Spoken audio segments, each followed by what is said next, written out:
Hello viewers, this is Wally and welcome back to another Ames race here at Watkins Glen this weekend in the Group 3 cars. I'm joined by my brother Ryan. Hello Ryan, how we doing?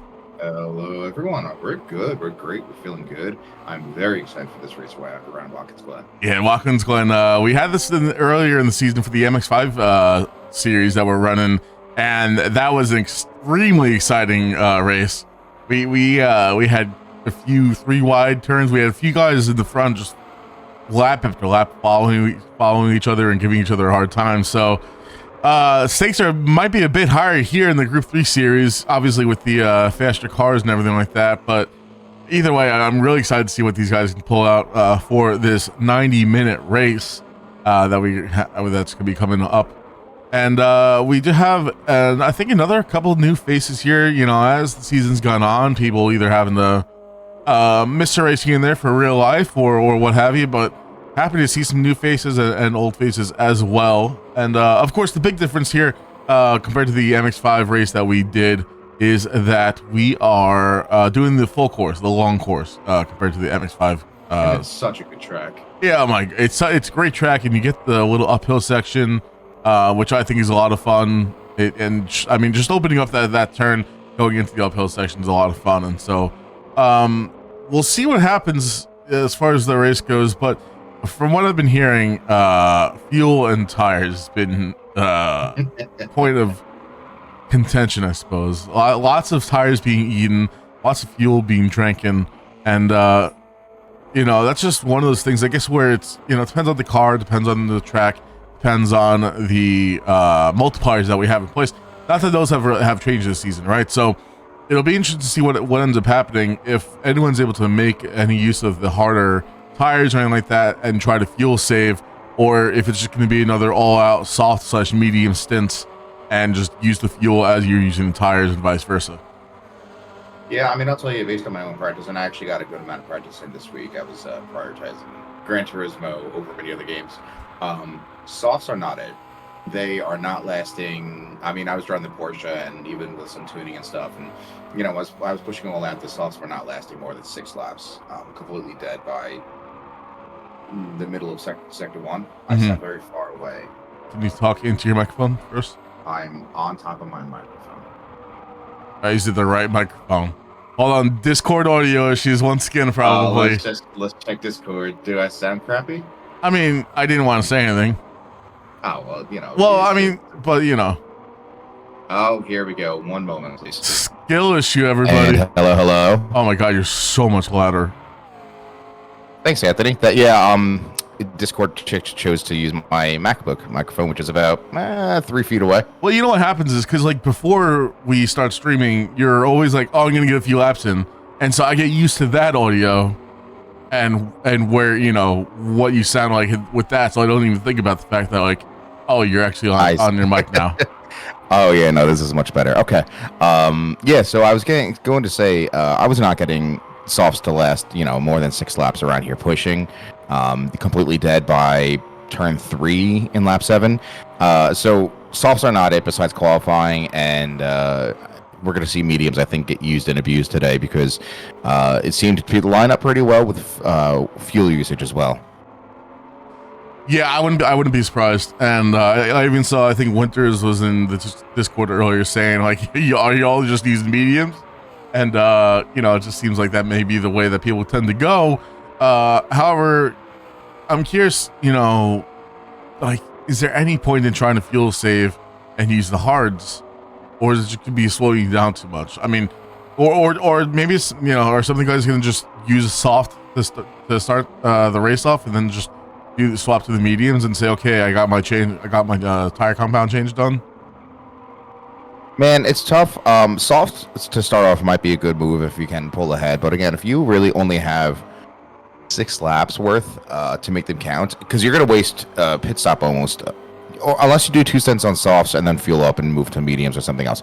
Mediums for me in the Porsche and my setup were a good match with the fuel and wear rate. So, I think the hards. I would love to see the hards be thrown into the mix because I just think seeing every tire used, seeing real different strategies would be great.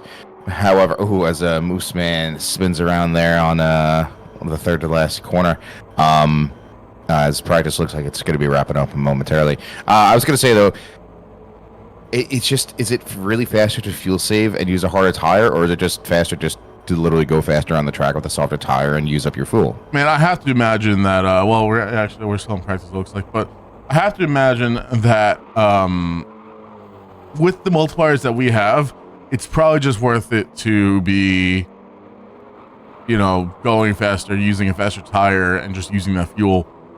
If the fuel's gonna be burned up regardless, like, how much do you have to get off the power and short shift and, blah, blah, blah, to make the hard tire even worth it and get a couple of extra laps out of it?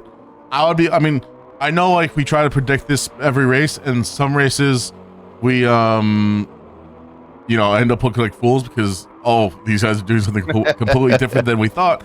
But I just, it's been something time and time again that I don't think we've seen the hards used outside of maybe the very couple of tracks or the first couple of races when everyone was still feeling things out, right? And it's been a long season. I mean, we started this back in July. Actually, for the official seasons, that was before we did any, and that's not including any of the preseason testing that we were doing. So it's been a long time for these guys to get feelers out there for what kind of tires want to go on, and especially once we started everyone started diving more into the tuning aspect of it and seeing if they can tune out any sort of excess tire wear or anything like that. I think that just kind of goes, brings it a little bit further. And, if they can get anything extra out of the harder tires, then so be it. But again, I think with us not playing with the multipliers at all, it just makes it, you just go for it. I don't think fuel saving / trying to fuel save to match the harder tire is going to do much. Yeah, again, I have to agree, and while I do think it's unfortunate, again, everyone's here to win or go as fast as possible. You can't be cheeky and try to do a legitimate strategy if using softs then using mediums at the last stint just to get your necessary mandatory compound change in is what works best. I don't know of a good way to alleviate that maybe besides making firmer restrictions. But, it's just a matter of, I think, the game and also our 90-minute races. Now, what's interesting to me, we watched the Formula One race this morning around Singapore. And, again, very different cars, very different racing, obviously simulation versus real life. But, the fact that they're making their soft tires go around a street circuit for 20 laps, and then our softs are lasting 6, just, I don't know, says to me maybe our tire wears a bit much. But, again, the more frequent pits also add in more strategy calls, right? Right. I'm not sure. Sorry, I was just reading Arctic saying, why did they go down to 49% fuel? I'm in the pits. Man, you're idling that engine. That's not good for the environment. Sebastian Vettel siphoning your fuel. Yeah, Sebastian Vettel would be very disappointed in you. Keep revving my car. That's actually, well, that's the best way to burn off your fuel without wasting tires, right? Yeah, absolutely. Arctic, how we doing today, bud? Are you ready to win a race? That sounded like I was. Now. That sounded like I was throwing shade. I was not throwing shade. Yeah, how much money did you bet on him? Listen, that's a discussion between Arctic and I, and that's it. So and anyone else who's going to be bowling through the entire rest of the grid. We are just waiting to see if we're going to be getting a final driver in here for the last spot. Looks like we have Steezy, who has been someone who we've enjoyed seeing rise up a bit amongst the ranks of the rest of the drivers. Unfortunately, having some power outage issues. His power grid just as mid as his driving. So yeah, can't help that. It's appropriate, I guess, for the driver, huh? Can't help that. I think we're trying to see if we might have someone else coming in, but that means these guys are going to get to enjoy a little bit more extra practice before we get going. Arctic saying, not sure about my pace, but I should have an advantage on tires and fuel. So Arctic, you swapped to. He's in the BRZ. You're in the BRZ now. Compared to the Peugeot, do you find that it's better? Where do you find the strengths and weaknesses compared to both cars? I'll tell you, the BRZ does interest me because it doesn't rev out. So, like the Porsche, you can push those revs quite high. You eat up a lot more fuel rather than short shifting, but like any car. But the BRZ just doesn't have the high end rev range, and I'm surprised by that. Looks like we are getting qualifying underway, and pretty little sunset going there. Good luck, Arctic. Have fun, and we'll see how that BRZ treats you. We'll see. So I encourage someone who is new to the grid, GB Garage Beers, and someone who is going on the NSX, apparently with some pace. And I'm very excited for this. I'm excited to see how he does because we know that Tony Cal was in the Honda for half the season, really, and he just, at the end of the day was not happy with it and felt like he couldn't get much pace out of it. So, I mean, listen, if Garage Beers can do it, then Tony Cal is not going to live down swapping. It looks like Garage Beers slowing down, trying to let the rest of the grid pass so he can get a good qualifying in as we get going underway here with these outlaps. It looks like we had a lot of people on the grid at the same time, and of course that's if I don't want to say impeding because we don't have those sorts of penalties, but if you happen to be running qualifying behind a solo driver and like that, you want to get stuck behind them, and with a 10-minute quality session, these laps are around what you'd say $143, 140, 145. Yeah.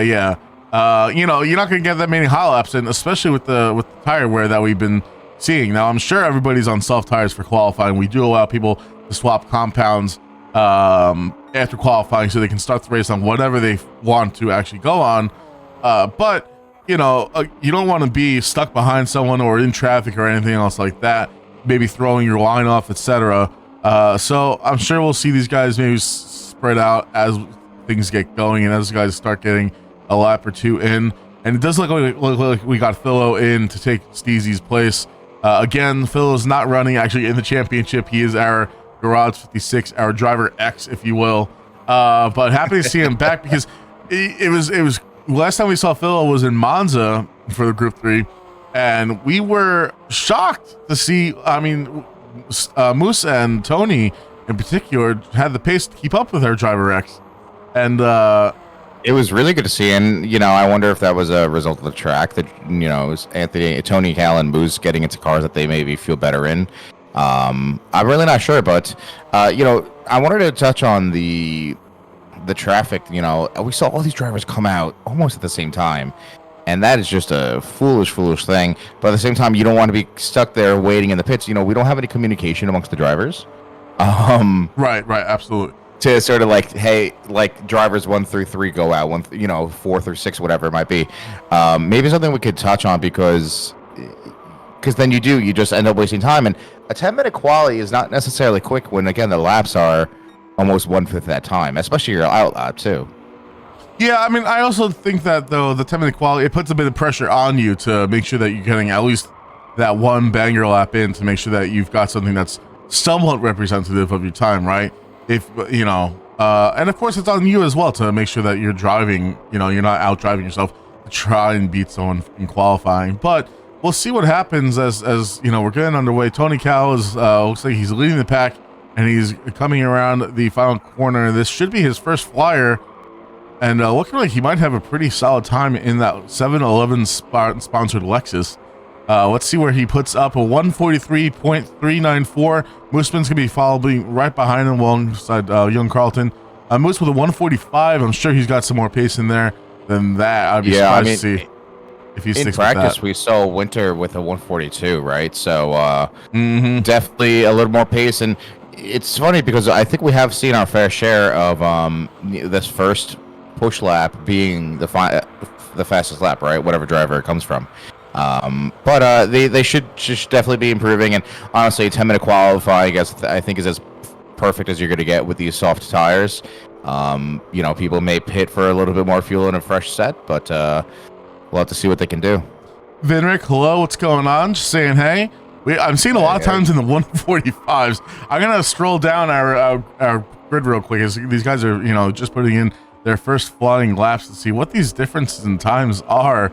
And we've got Gilly currently in second, Garage in third, Marino hot on the tail Garage as far as qualifying goes in a special Watkins Glen USA livery. And again, Marino, we have to stop talking up about him. We talk crap about him in Discord, and then on race days we make up for it by praising him. But we have to stop doing that. Good cop, bad cop, Yeah, well, I think his head might be getting a bit too big, so that's what happens. It's not going to fit in his Tesla anymore, I'll tell you that much. No, he's going to be lowering that efficiency there. Let's go, Marino. Oh, is that Steezy? Steezy, is this your first time chatting? And well, I guess you're usually driving, so I'll forgive you. But we do have Philo. He qualified 5th at the moment, I'm sure. Again, he's just putting in purple, so we're gonna have a few purples going on, I'm sure. Let's see, Moose putting in a 142.7, taking provisional pole away from Tony Cow. That was a quick lap. We have Philo coming around the corner here, coming onto the front straight. Let's see how he goes. And he improves to second. Some time there. He lost some time, but he improves just enough to put Tony Cow down to third. So Tony's definitely going to want to get out there and get another fast lap in. Let's see what else. Labu putting in 144.4, I think I saw. Purple with a 145.6. Marino, 144.9. Marino keeping up there with the top 6 at the moment. I'm sure Garage Beer is someone who we've heard has a lot of pace. Will be having an answer for that. Winter throwing it up in 4th with a 143.8. So as we're getting some laps underway, we are seeing some of these times coming down and starting to see the spread of the grid. Once we get these results for qualifying, we have just under 4 minutes left to go. I'm curious to see what your predictions can be for who's winning this race. As far as, because it seems like it could be anyone's game from the top 5 week after week, right? We keep on saying that these drivers keep on seeming very, very close, and it could come down to their car, depending on how much it wears with the tire and fuel, or can come down to strategy as far as pit stops go. Someone that I'm really anxious to see actually is Gilly, someone who doesn't always seem to have. Sometimes he'll put in a surprising qualifying lap, right? And which is like, where did he come from? I don't know if it's the car or whatever, but it doesn't seem like it's ever like really right at the top for qualifying. Once in a while, he'll qualify like second or third, and we're very impressed. But consistently with Gilly, we always see great tire and fuel management. Yeah, again, Gilly is a really good tire whisperer, fuel whisperer, and a patient driver. But I do think sometimes, they're not afraid to get their elbows out, but sometimes I think to make those moves, they have to start bringing them out a little bit earlier. But again, it's difficult depending on the track, and of course, I think Watkins Glen has a really good amount of places where you can. Arctic sets a new record of 144 and change. Still P7 for Arctic, which is wild to see. Labu holding 6th place. Yeah, good for Labu, someone that we've been wanting a little bit of a return to form. I'm watching Garage Beer finish their first flyer somehow. I'm not quite sure what happened. Maybe they just really waited for everyone. But they set a 145.1, which is, where does that put them? I'm not seeing a 145.1 from them at all on their screen. 145.6, I'm sorry. Okay, yeah. And that's all the way back at P9. Really, so you've got these 145s starting in P9, 10, 11, 12, 13, 14. That's not a big difference separating those back 6 positions, I should say.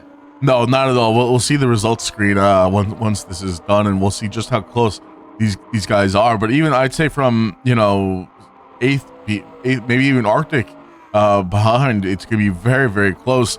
We have Demon in 10th right now. Demon run. Ooh, I like this livery coming out from Demon. Yeah, we've got quite a few special liveries today. I'm a big fan of them. We'll jump on board with Purple real quick. And Purple, oh, he's got Crispy right behind him as far as his qualifying pace goes. And Purple, unfortunately, he's going to have to see if he can get around to put another lap, and we have just over a minute left in qualifying. He's got no fuel left for another lap, though. Oh, well, that's unfortunate for Purple. I guess he was banking on that lap, and unfortunately, just not going to be enough. Gilly putting in a 143.6. Was that enough to improve? Ooh, put him up into P4. P4 for Gilly. We see Tony going around for another lap here as well as he's crossed. That's not going to be an improvement, though. For sure, that still seems like a slow lap. But he will have one more go, so this may have been an out lap. I'm not sure for Tony Cal. Yeah, looking at his fuel, he's got fresh. Definitely was an out lap for Tony. Really good timing on his account, I think. As we just passed turn 1 San Marino, I think, sitting there watching the drivers go by, and some of them are just entering the pits. Those that know they aren't getting into the lap. We're gonna jump on board for this last flying. Oh, Philo putting a 142.9. Currently, Moose holding provisional pole from Philo and Tony Cal. We'll see how Tony does this lap. This bus stop, always the point of just, you have to be so brave to just send it in there and rotate your car just enough, but also like keep on the power, right? It's basically a straight with a few kinks in it. It is absolutely ridiculous. If you get hooked up on there, I mean, I think I finally found a good line in it in the Porsche. I was feeling pretty confident in there. Actually did a short race the other night with a couple of the guys. It was myself, I believe, Demon, Specs, who was not racing today, and Pato, and I was catching time in that bus stop. So you get it just right, and it's gonna come out really well for you. But you are on the edge if you're doing it right. Oh, absolutely, yeah. And I'm curious to see what Tony is able to do coming up here. This is a slower corner for a lot. You can't carry too much speed, otherwise your rear end wants to step out on you. But this turn coming up here, this left-hander, you can carry a lot of speed. He lifts just a little bit, and he is like just on that line as far as track limits go. Your tire has to be on the line, I think, for the game to recognize you not. And he gets so close to that left wall. Is he able to improve his lap at all? He is not. And then he is going to be taking third place. But he is about half second off of Phil and second Moose with a rapid provisional pole. And I'm sure we have a few more guys who are going to be finishing up their laps. We'll see if anyone is able to improve or change up the order here. Yeah, Arctic's coming across right now. Arctic, what can he do here? Philo takes pole. Philo takes pole. Arctic for Moose, man. Doesn't better. Yep, yeah. I mean, so... Man, Philo's starting fresh. Labu, though, I'd say the surpriser, or the surpriser, that's a real good word. The surprise of qualifying... Well, remember last race at Monza, Labu was doing really well, but the fact that I think more so, it's just surprising that he took Arctic. Yeah, that's what I'm saying. I'm very surprised to see. I don't know if it's the McLaren versus the BRZ at this track or what, but kudos to Labu for putting in a hell of a track. Delp saying this car is even worse than the Ford. I forget, Delp, we haven't seen you in a minute, but what did you swap to? Delps is in the Aston Martin. Oh, yeah. I'm not a fan of. I'm not a fan of driving the Aston. I gotta be honest. Delps, yeah, no, it's something I want to like, but I just don't. Oh, sorry, Delps. I didn't even. I'm very sorry. I was wondering who our 14th was. Yeah, that Aston is a beast to drive, man. It just feels very, very heavy to me.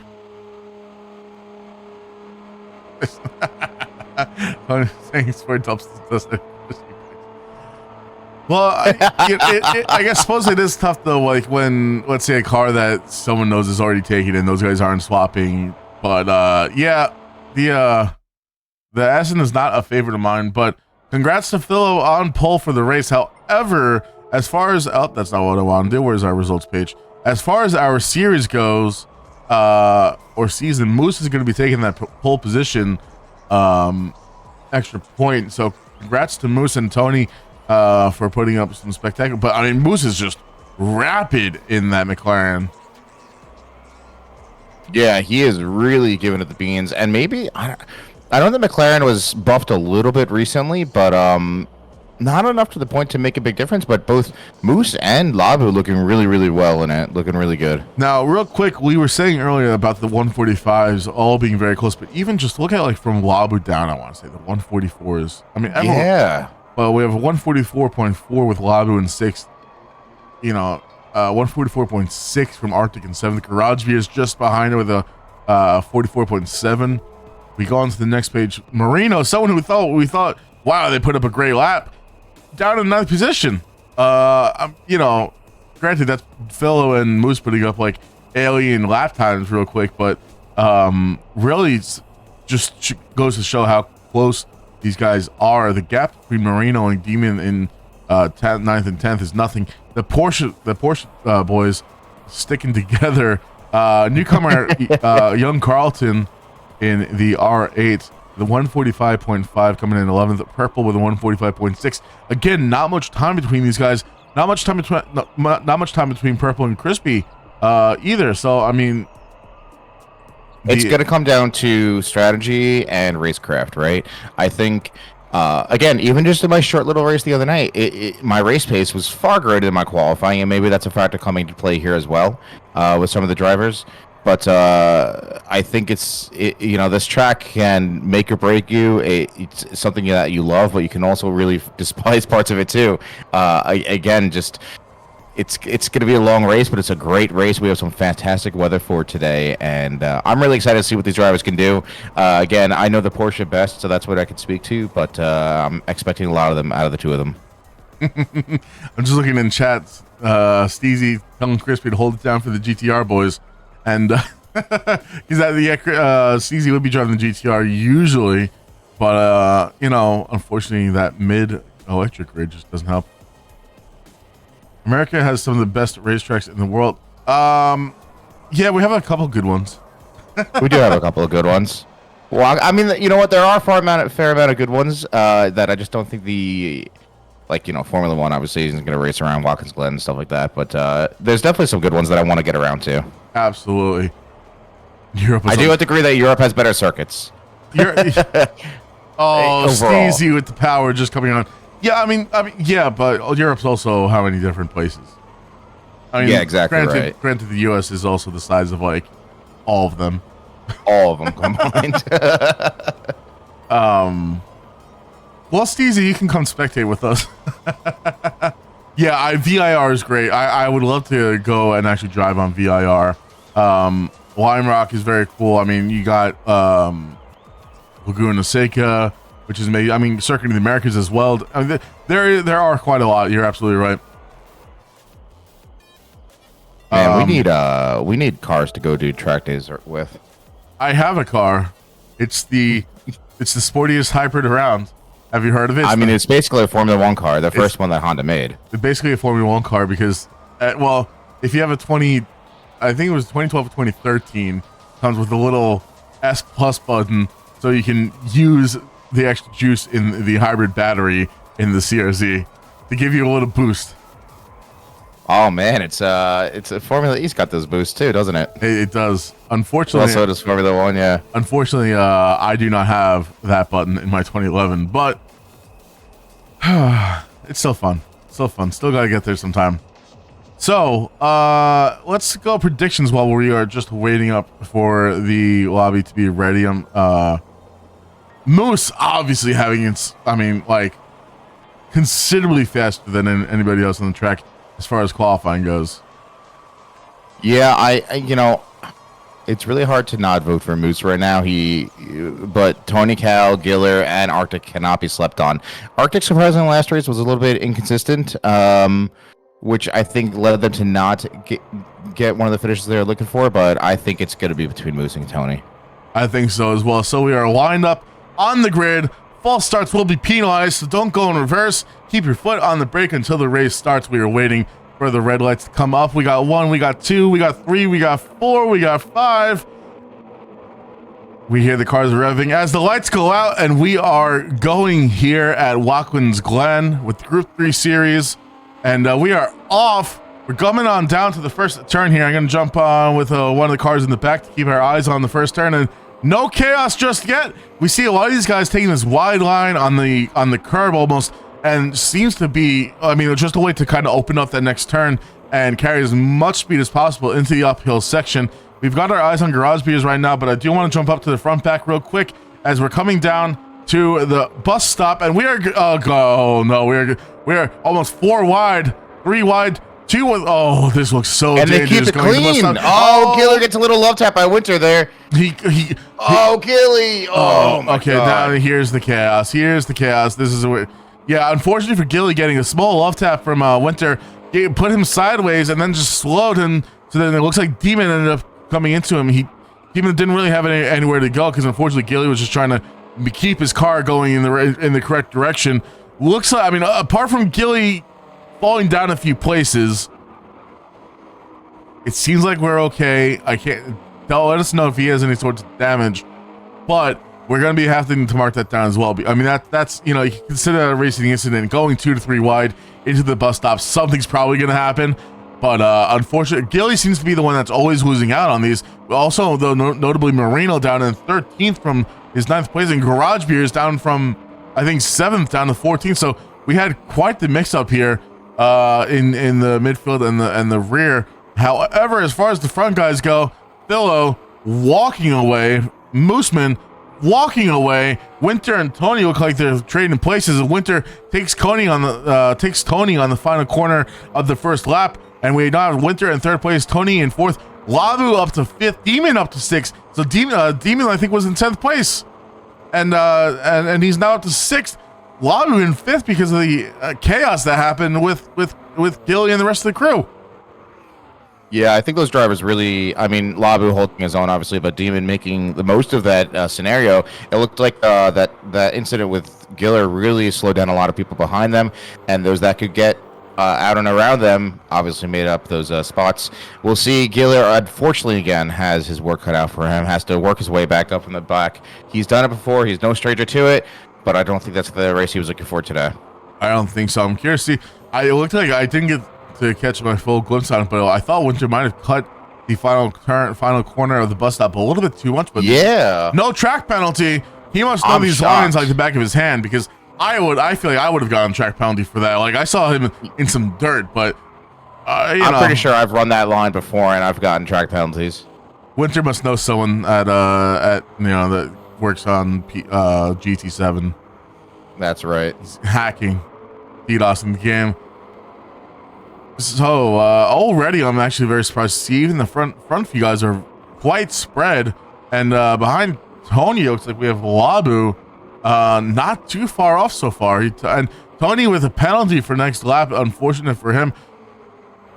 But behind Tony we have a small train forming with Labu, Demon, Arctic, and Young Carlton down in 8th, and these guys are going to be trying to keep up with each other and trying to make most of any sort of slipstream they are able to get. That time coming down even from Labu on Tony Cal. Labu is looking hungry today, man.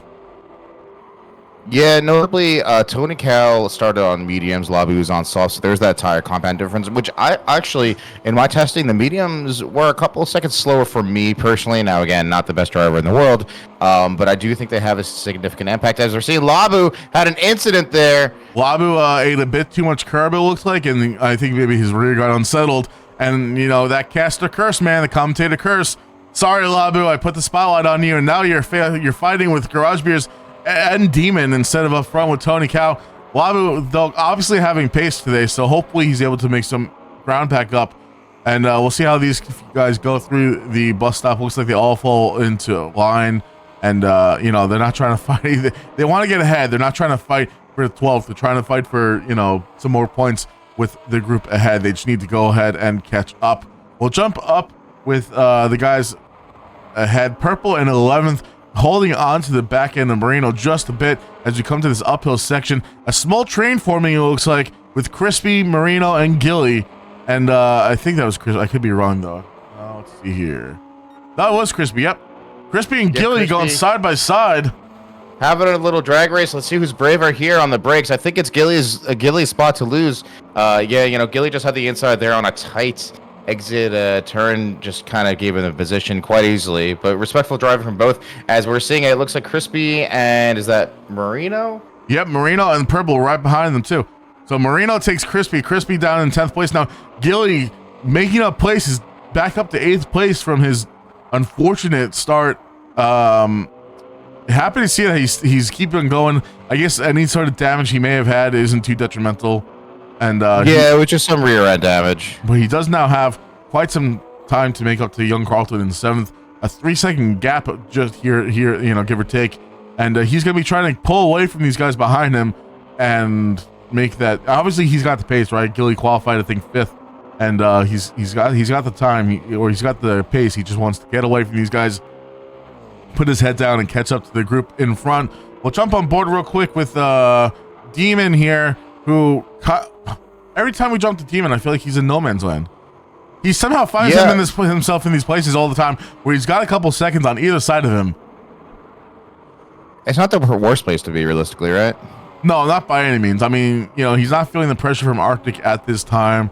And, while he's trying to put some pressure on Tony Cal, he's just a bit far for that. So he can really just focus on his lines and his breaking points and making sure that he is putting in the best times as he can to keep up with these guys in front. If we jump on board with Carlton. Actually, I want to bring you. Thank you. I was going to bring you back there. They're having a fight just now. Ooh, it's Carlton late breaking into this turn. He manages to get it turned in though and takes that place away from Arctic. Great job by Carlton to make that move happen, and I'm sure Arctic is going to be looking to respond sooner than later. Yeah, I would imagine. Now, notably, again, there is a tire compound difference. I'd say we have about 60% of the drivers on softs, 35 on mediums, and only one driver, which is Delps, on the hards. So Delps looking to make a first long stint of it. We'll see how it works out for them. Oof. Currently not helping his pace too much. But maybe it'll play out in the long run. I'm curious to see what that Aston is like on gas. I can't imagine it's great, but I'm curious. I just want to know. Let's keep our eyes on that, and I'm curious to see what kind of Delps has been someone who I guess in the past though we've seen take the harder tire and not spend the time changing that tire when they go in for a pit stop and instead just fueling up. So they use the same tire for 2 tanks of gas basically. I don't know how much time they're saving at that point, but I guess we'll have to see if it does work out for them. We're still watching this battle with young Carlton Arctic. Carlton going a bit deep and Arctic saying I will take my position back. Heads up into 6th as he has a fantastic exit out of the turn. Now we're getting close there. Getting close here indeed. We're coming up to the uphill section once again. Arctic going a bit wide and Carlton taking 6th place again from him. These guys are just going back and forth. Yeah, they're having at it. They're having a good time. And so far, so clean, it looks like, for the most part. That's a tough place there on the inside where Arctic just was. I know I had an incident with Demon the other night in the same place. So it's a tricky place to be because when you're on the outside there, you really can't see anyone that's on your inside of the uphill section.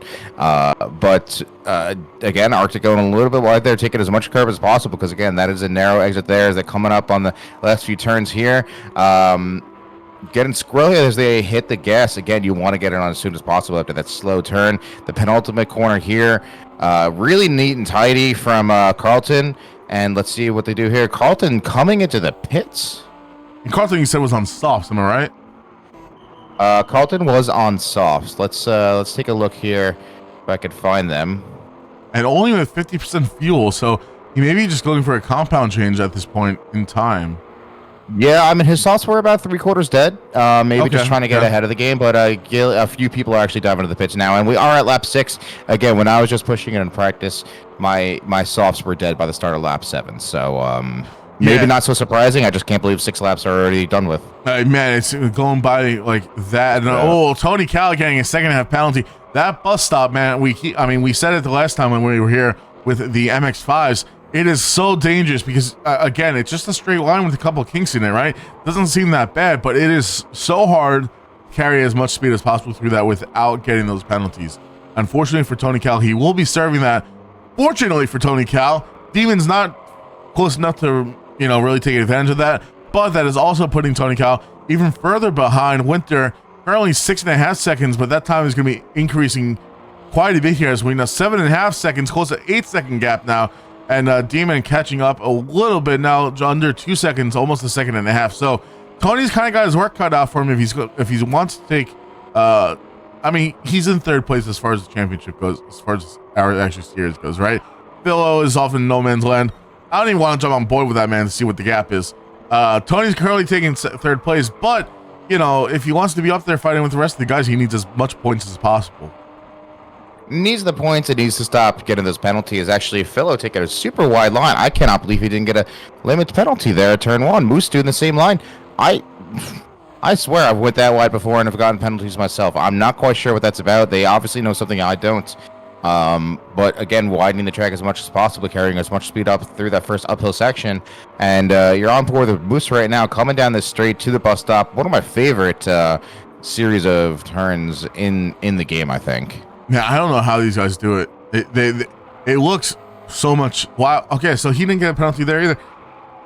I clearly just don't know my lines. But these guys obviously, you know, they're putting the time in and practicing, trying to, I don't want to say exploit the track limits as much as possible, but that is kind of the game here, right? It's you know, where does the game determine where the track limits are or not? And if you can make it a faster line by, I don't want to say abusing them, but you know, just making the most out of those track limits, then go for it. So it does take a lot of time to learn where those points are and where you can cut the track a tiny bit and where you can't.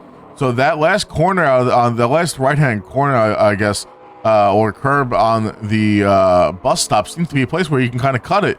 Fortunately, Moose, I think, might have hit the wall there as we're coming up to the penultimate corner. And again, going a little bit wide, but I think his tires, he had enough tire in on the track there. Also touching the wall there, carrying a bit too much speed. Wall. And that's going to scrub off some speed for this straight. But you know what? He's still got 3 seconds on Winter in third. So he's sitting pretty. Yeah, I mean, also notably, no one is safe from penalties. Philo's got a half-second track penalty. I'm shocked Mooseman didn't get one for hitting the wall there on the exit of the last turn, because I've had it before where all 4 tires are off and I get a track limit there. But I just pointed out that, you know, it's not just the slow drivers. Everyone's getting penalties today. And that happened at Monza as well, if I remember correctly. I believe so. Give me just a moment. Let me take care of this bot in chat while we got our eyes on Tony Cal once again. Actually, let's jump on board with someone else. We'll jump on board with Demon in his brand spanking new livery here for Watkins Glen. Yeah, looking good. So, you know, we were talking about the track penalties and learning where you can abuse them. And again, I hate to say that word, but taking advantage of them, it doesn't sound much better. But in my experience, even with the general public in public races and time trials and stuff, like if you view the ghosts or the replays of the top drivers, you're seeing where they're pushing the boundaries because they know what they can get away with that is built in the game. Do I necessarily agree with it? No. I think it's a real shame that Gran Turismo seemingly gives you track penalties for some egregious things and not others. But again, that's the game, and you're playing it to win, so you're gonna eke out any sort of bonus you can get, right? Yeah, absolutely. So it's just new to the game, and obviously, like, there are some differences in the esports lines that you take here compared to like what you would actually take in real life if you were racing at this track. Something like I imagine. Turn 1 when these guys are riding on the curbing and stuff like that, that's not a line that you'd be taking in real life. You'd be sticking to the actual tarmac. I'm like 99% sure. I can't imagine anyone coaching someone through this and be like, yeah, just put your car on the curbing. But as we see Demon making full advantage of. Well, yeah, it's what you do in the game to get, you know, more competitive times. And that's a big difference, I think, as we're seeing. Actually, I'm just noticing Moose going into the pits. I think that's what makes a big difference is just knowing it. You can make up so much time if you know where those spots are. And it just comes down to experience and running the track over and over. And also, you know, I mean, there's lots of resources on, especially, you know, YouTube is a great place to find like track guides and stuff like that. As far as the community goes, for people that say, hey, yeah, you can take this line through this corner on this track. and you save, you gain 0.3 of a second right there. And it's just that kind of commitment almost that will help make the difference between someone qualifying first and someone qualifying second sometimes, or maybe not first or second, but you get the point. So absolutely. Now, I wanted to bring it to your attention.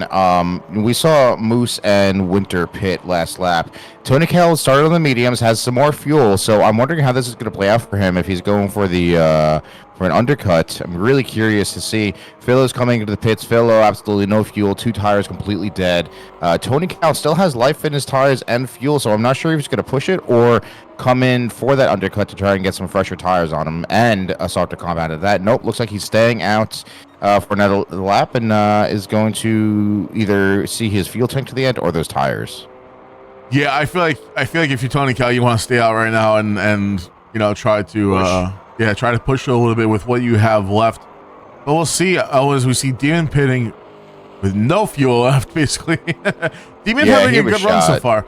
Demon having a really good run so far, though. I'm curious to see where he's going to come out from the pits and see if we are able to if he's able to capitalize on his track position at the moment. Well, I say track position, but time is with as far as the pit stops are all concerned. Is he going to work in his favor where he ends up being able to not make any... Oh, I just hit my mic, sorry. Is Demon not going to make a lot of mistakes and realistically, being able to hold on to that position at the end of the day? I'm really hoping to see, because that would be a fantastic finish for him. Even, in the top 5, top 6, I think would be a great thing, and he can walk home happy with that. Yeah, I agree. Now, Philo and Demon both coming out in some traffic, but notably Demon ahead of Delps. Delps on the harder tire and lighter fuel. So far, actually, it seems like it's playing out pretty well for Delps. Not that he's made up too many positions due to not pitting, but his fuel to tire wear ratio is looking pretty good. As you're on board with Delps right now, him and Demon come down to the bus stop. I think Demon just being braver on the softer compound. They're fresh tires, even though maybe they're not warmed up. Still feeling the difference in fresh mediums versus used hards. It could also be the Aston, man. I don't think the Aston likes to turn that much. And that's why we jump on board with Young Carlton. Also outbreaking Delps, it looks like. And gonna be taking that position. And Gilly taking that position away from Delps. Not getting along with that Aston Martin, it seems. And but again, tire compound change. The tire compound can have a huge factor there as well. Yeah, it could have a market difference, and we're not sure. Also, we can't see is Delps more lean than full power in his car. His setup may be different. Is he going wide there? Just not helping himself, and yeah, it's just not hooked up. If I were him, I might just pit early and say, "All right, it's time. Get some softer tires in there with some more grip." Yeah, I think that might be wise. As we see Purple in the pits. No fuel. Marino in the pits fueling up now as well. We're looking at Garage Beer is currently in 7th. Has he pit yet? Do you know?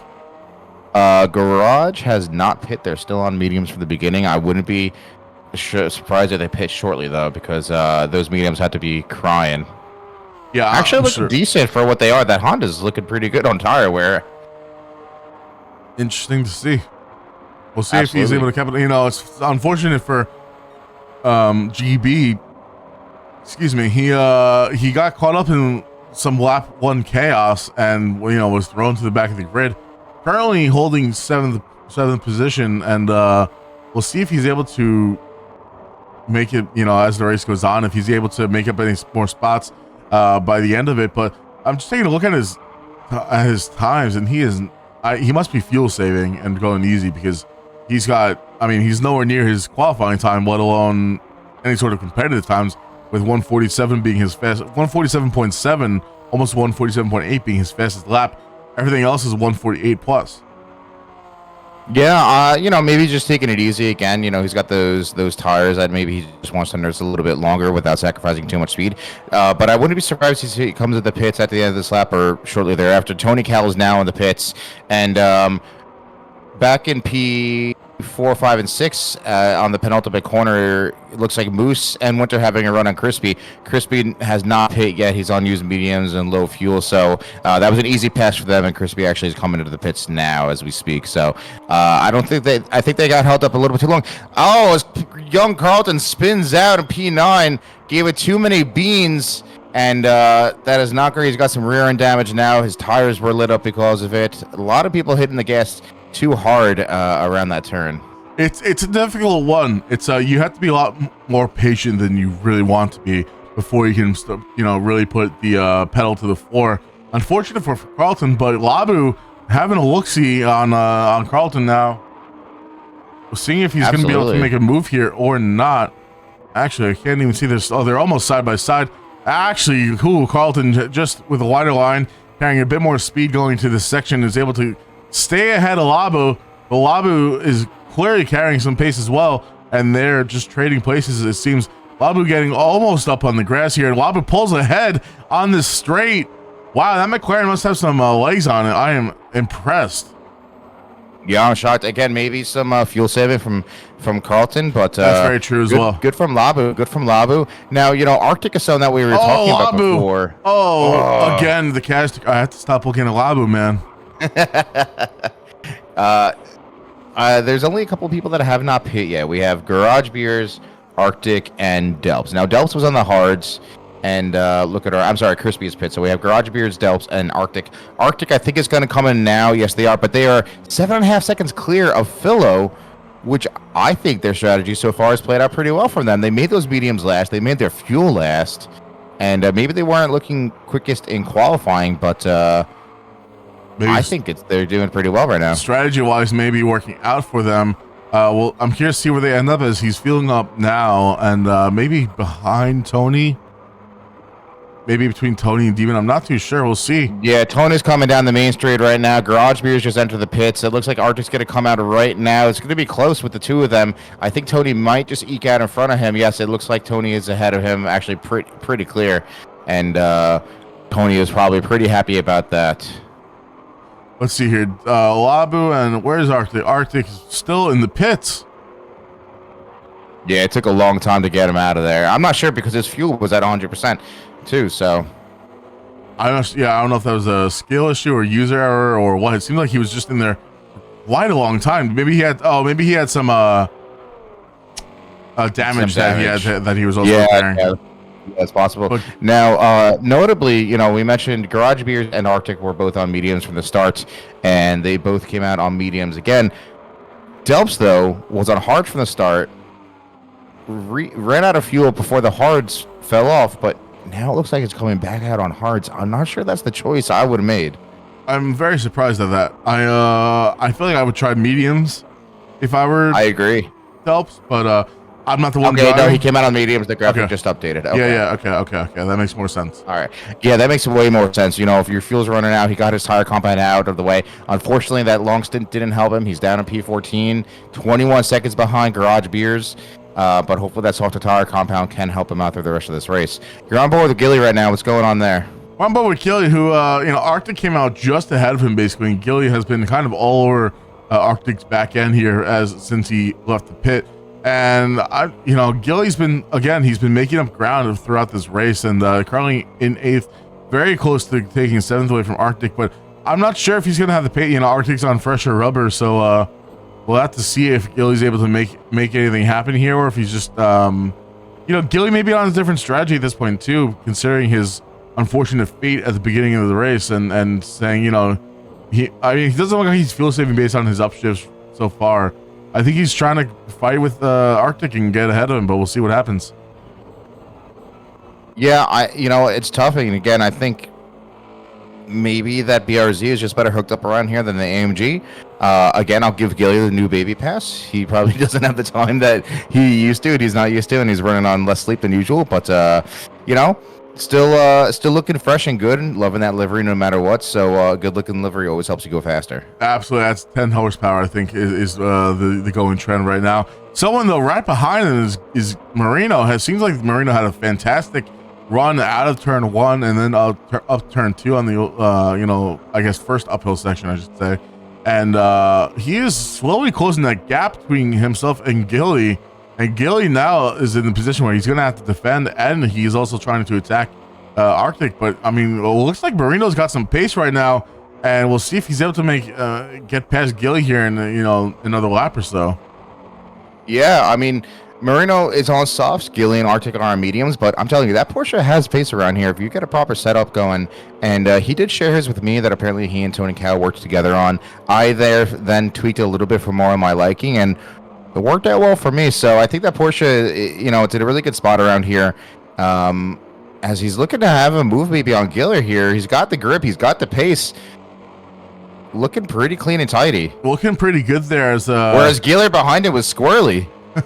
Yeah, Giller just maybe trying to get on power a little bit too soon. As we see Phil actually leaving for another race that he has to go attend. So Phil is out of the race for the day, and he got his warm up in, and he's ready to go off with a big boy race now. And that always lets our standings look. This is what we'll be seeing as far as our series goes. Moose in first currently, Winter in second, and Tony Cal holding third place. Yeah, and that's probably what we expected with Demon up in fourth, but notably Demon is 10 seconds behind Tony Cal, and Labu is almost 2 seconds behind Demon. So again, Demon kind of running his own race. You're on board with Marino right behind Arctic right now. Arctic way braver on the brakes there. Look at how much more speed he carried into the bus stop. Braver, but Marino may have been doing some fuel saving as well, though, with some lifting and coasting before, going that's the possible. brakes there. Obviously, I mean, compared to, I think, the last race, we just kept on hearing how thirsty the Porsches were, and maybe that's something that Marino has decided to take a look into. It doesn't look like he's lost that much pace, though. I mean, he did some lifting, coasting, but at the same time, it was also, he was right behind him. If you're in cockpit view, and I think he does drive in cockpit view, I could be wrong.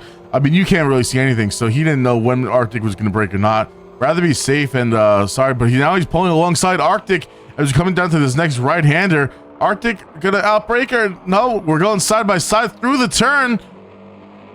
Very respectful. Man, Marino looking alive right now. Yeah, Marino made that turn happen and made that move happen. We have a yellow flag as Demon facing the wrong way on the track, reverses out of the way for these guys. Unfortunate for Demon, he was having a spectacular race, and unfortunate for him, he's gonna have to hopefully no damage on his case, and he can just get he's got damage on his front bumper, both bumpers, his front right tire.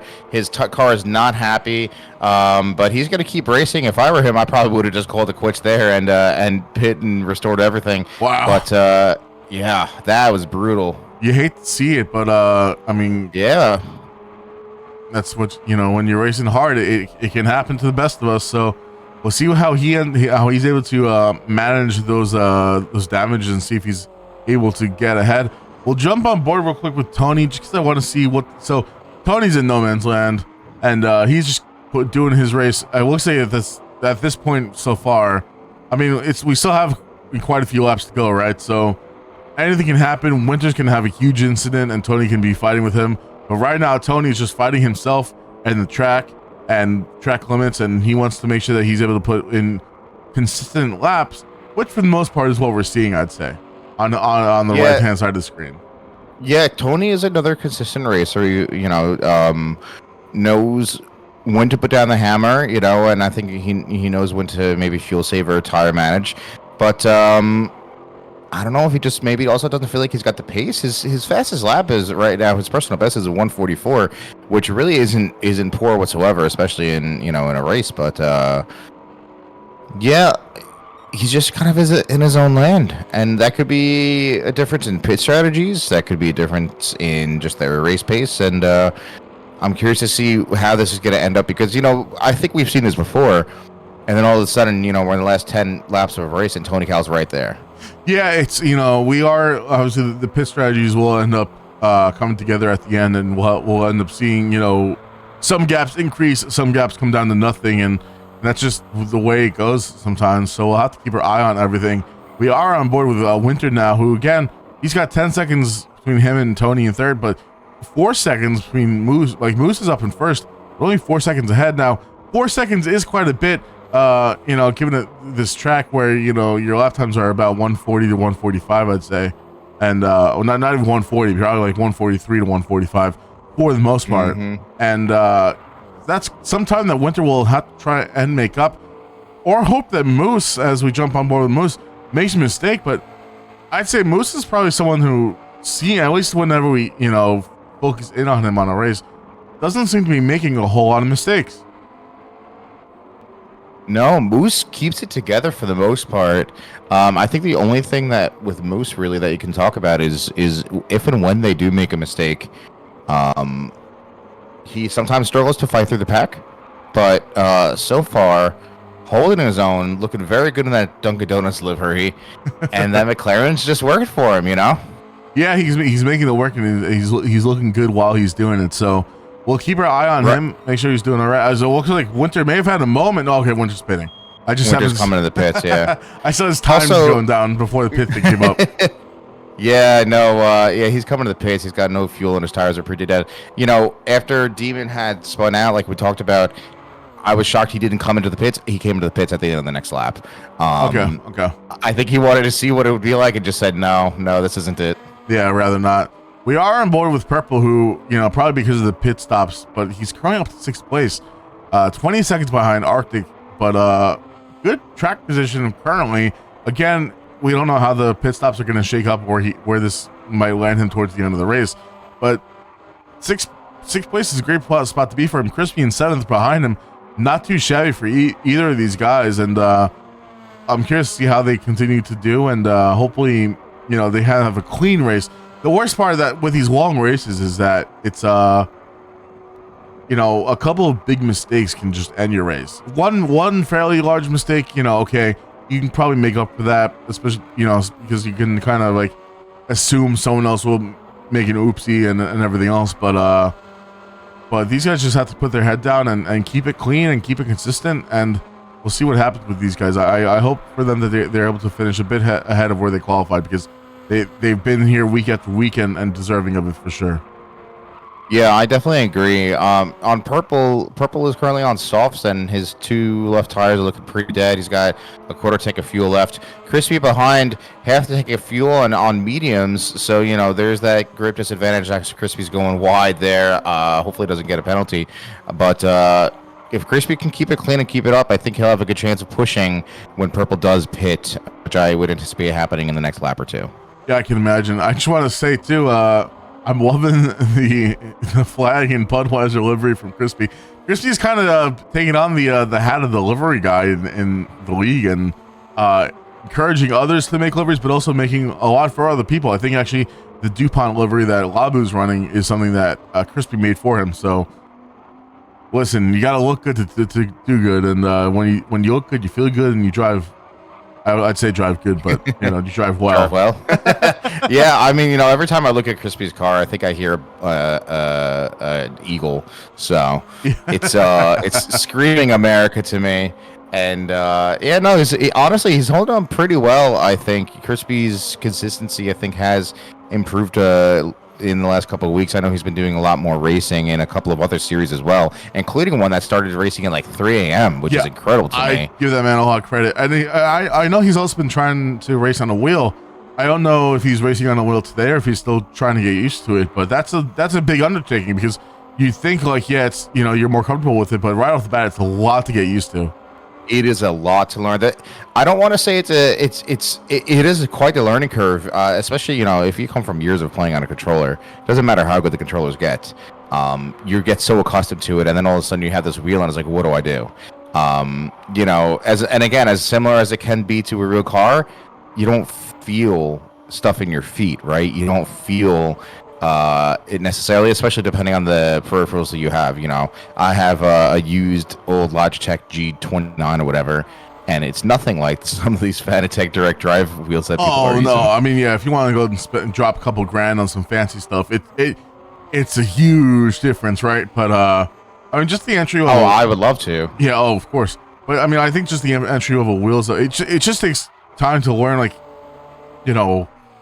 how your car reacts to your inputs and stuff like that. So it's something that I definitely want to get more into as well, but I also want to buy a proper wheel. I don't want to, I've ran with the Logitech stuff like that before, and it's okay, but I feel like if I do it, I want to do it right, and I want to get something halfway decent. As we see here, Garage taking on Chris. Crispy had a moment going through the bus stop, which is why I swapped off of him. I didn't want to cast a curse him any further, but that let Garage Beer catch up and then now pass him go on this penultimate corner, and Labu in ninth running that deep bomb delivery coming in. It looks like Crispy may be coming into the pits. Now, one thing I do want to take note of, yeah, so Crispy is going into the pits. You don't have to enter the pit at that point in time. And I understand why Crispy's doing it, because it's a hefty time limit penalty or time penalty if the game clocks you for Oh, it's brutal, and it's not a great pit lane entry. Like I despise it here. It's hard. Yeah, I don't like it either. But it's like I think there's a certain point that you can actually cut it and cross the line, because if you're just racing and you go on to another lap, you can cross that line and you don't get ticked for it. Which I don't really understand why, but you know, it is what it is, and we all cut that line now. Because it just slows you down so much. I feel like it'd be better. It's brutal. I almost wish. Well, obviously it's the track itself, right? So it's hard to say.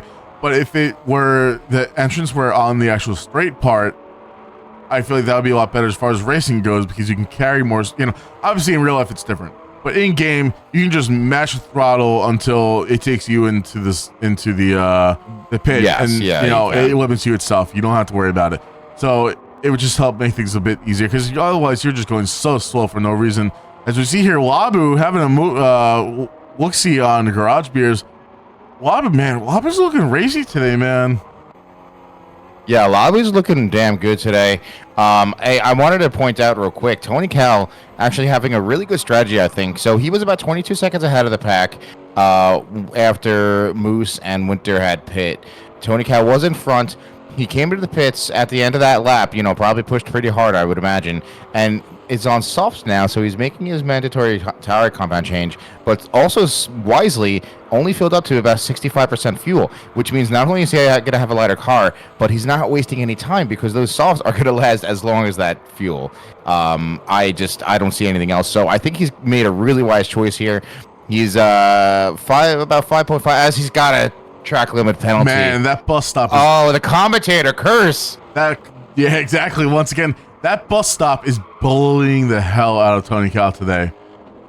We were just saying how great. I mean, listen, he's great. He's within 6 seconds of Winter at the moment. This second and a half penalty, though, unfortunately, is going to be putting him probably, I'd say, 7 seconds, maybe 8 seconds behind. We'll see right now as he's doing it, and ooh, maybe not quite as 7. The time settles out. 7 seconds now. 7.2 now as he's coming up with the breaking point. Yeah, that hurts. I think he gained about 2 second gap to Arctic, who's in the lead right now. We're just singing his praises. I thought it was a great strategy. Hopefully it still works out for him, but man, does that suck. Yeah, that's rough. And though hopefully he's, like you said, he's got soft tires and he doesn't have all the fuel in the world, so if he's able to make anything happen, this is the time. And if he's at least able to get back to net zero loss, I think that'd be a good thing to be able to do. As we're on board with Arctic, currently running first place. I'm sure he's gonna be pitting sooner than later, if I had to guess. But he's gonna take advantage of this. He enjoys leading a race for sure. And we have Moose following him in second, not too far off though either. And but not too far off Moose's Winter. Yeah, they are going to have a little field day here. Now, yes, Arctic is on used mediums and 1/4 tank of fuel left, whereas Winter, I think, pit a lap earlier than Moose. So Moose and Winter are in very similar places. Arctic, though, he's got to make that BRZ as wide as possible. It's a tall order against these two drivers behind him. We know they both have pace. We know Winter to be a pretty aggressive driver, too, as Winter got a really good exit there. Coming up alongside Moose now. Again, this is a dangerous place. Okay, Moose goes a little bit wide. Make sure he gives Winter enough space. The last thing you want to do is pit maneuver yourself by turning in on someone. And Moose keeps P2 currently I think they're gonna have a quite the run down the main straight here. As our Winter goes on the inside to take P2 from Moose. Moose running wide there. That is not a place that you can really run 2 cars. I think it's really, really difficult. But the 2 of them fighting is just giving Arctic the space. You know, he's not having to worry so much. I don't know if there was a bit of contact between Winter and Moose there. It looks like there may have been, but I was also looking at the cinematic view, so it was a bit hard to, tell if there was indeed contact or if Moose just ended up being, pushing himself wide almost. But luckily for Moose, no penalty given for running wide. But aside from being in 3rd place now, while Winter takes 2nd, and kudos to Winter and Moose for some hard racing. But it looks like Winter is looking alive right now. Oh no, Moose! Oh no, Moose! That's exactly what happened to Labu earlier. It's like he just bit a bit too much curb, and that is going to let Winter and Labu run away. But Winter is all over the rear end of Arctic here, and he is not letting go. This man is holding on with both hands. Again, looks like he may have been a bit like he coasted almost a bit into that first turn, letting his car slow down before it.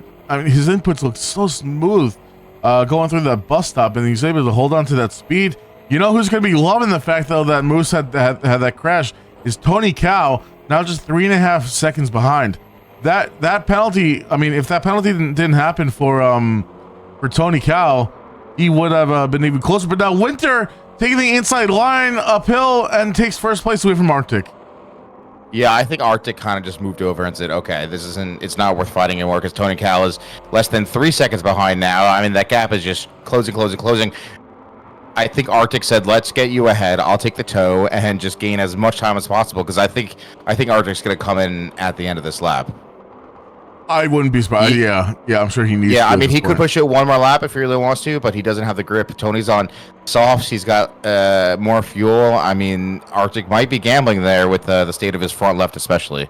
Oh, he goes a little bit wide. Is he going to get a track limit there? I'm not too sure. No, he's Arctic going to stay going for it. He's going to stay out. He's going to try to let Winter pull him along. Let's see if he can keep up. Tony Cow, that gap down to just over 1 second now. Tony Cow, he's just cutting the time out of Arctic. Arctic, I think that was a mistake, my guy.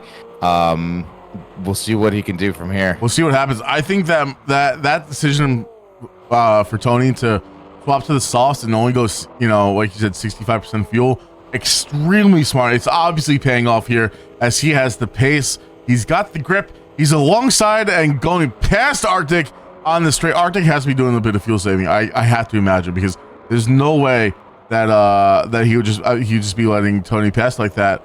As Tony, though, the bus stop been bullying him the entire day. Is he going to get anything? I don't think so. As we see Arctic going wide in the background there for this turn. I think Arctic needs to pit after this. He's clearly not got the grip that he wants or needs to be keeping up with these guys, and he's just going to be falling behind. Yeah, I don't think that was a wise choice. Probably hard to decide in the moment. You want to stay out, but of course, he doesn't have the information that I'm looking at for the other drivers. But if he could at least see the time tumbling between him and Tony Cow. But hey, he took a gamble. We'll see how it plays out for him. Arctic obviously never want to shy away from a battle, and definitely a contender, obviously, for podium. Absolutely. Now, I want you to know, at the end of the last lap, Moose did come in and pit to fix the damage, fuel up, and get new racing mediums. So he's back out there in P8 just ahead of Demon. That's what I thought. I had a feeling. I assumed when we saw him down there that's what he was doing. We're going to see here, Tony Cow, he is just, he taps the wall a little bit, scrubs off a little bit of speed. Unfortunately, now losing that top speed that he would have had to crawl even closer to Winter as we finally do see Arctic coming into the pits. Tony Cow gonna have to work again this lap. Oh man, as Winter has a horrible turn 1. Tony Cow pulls alongside and is now ahead of Winter. Winter had a horrible, I don't know what happened there. But here we go. Tony Cow didn't even wait to the last 10 laps of the race. Those softs, man, are looking mighty on his car right now. Yeah, that Lexus is definitely enjoying the change of rubber as we see Delps in 13th behind these two, just coming out of the pits. Is Delps on what's Delps on right now?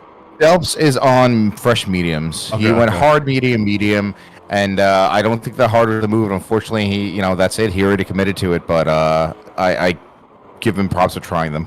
Yeah, absolutely. You know, it's I think just with the multipliers that we have, like we were saying before the race actually started, I don't think the hards are really worth it. I don't think it's certainly possible, but it'd be really, really difficult to make that work for you at the end of the day.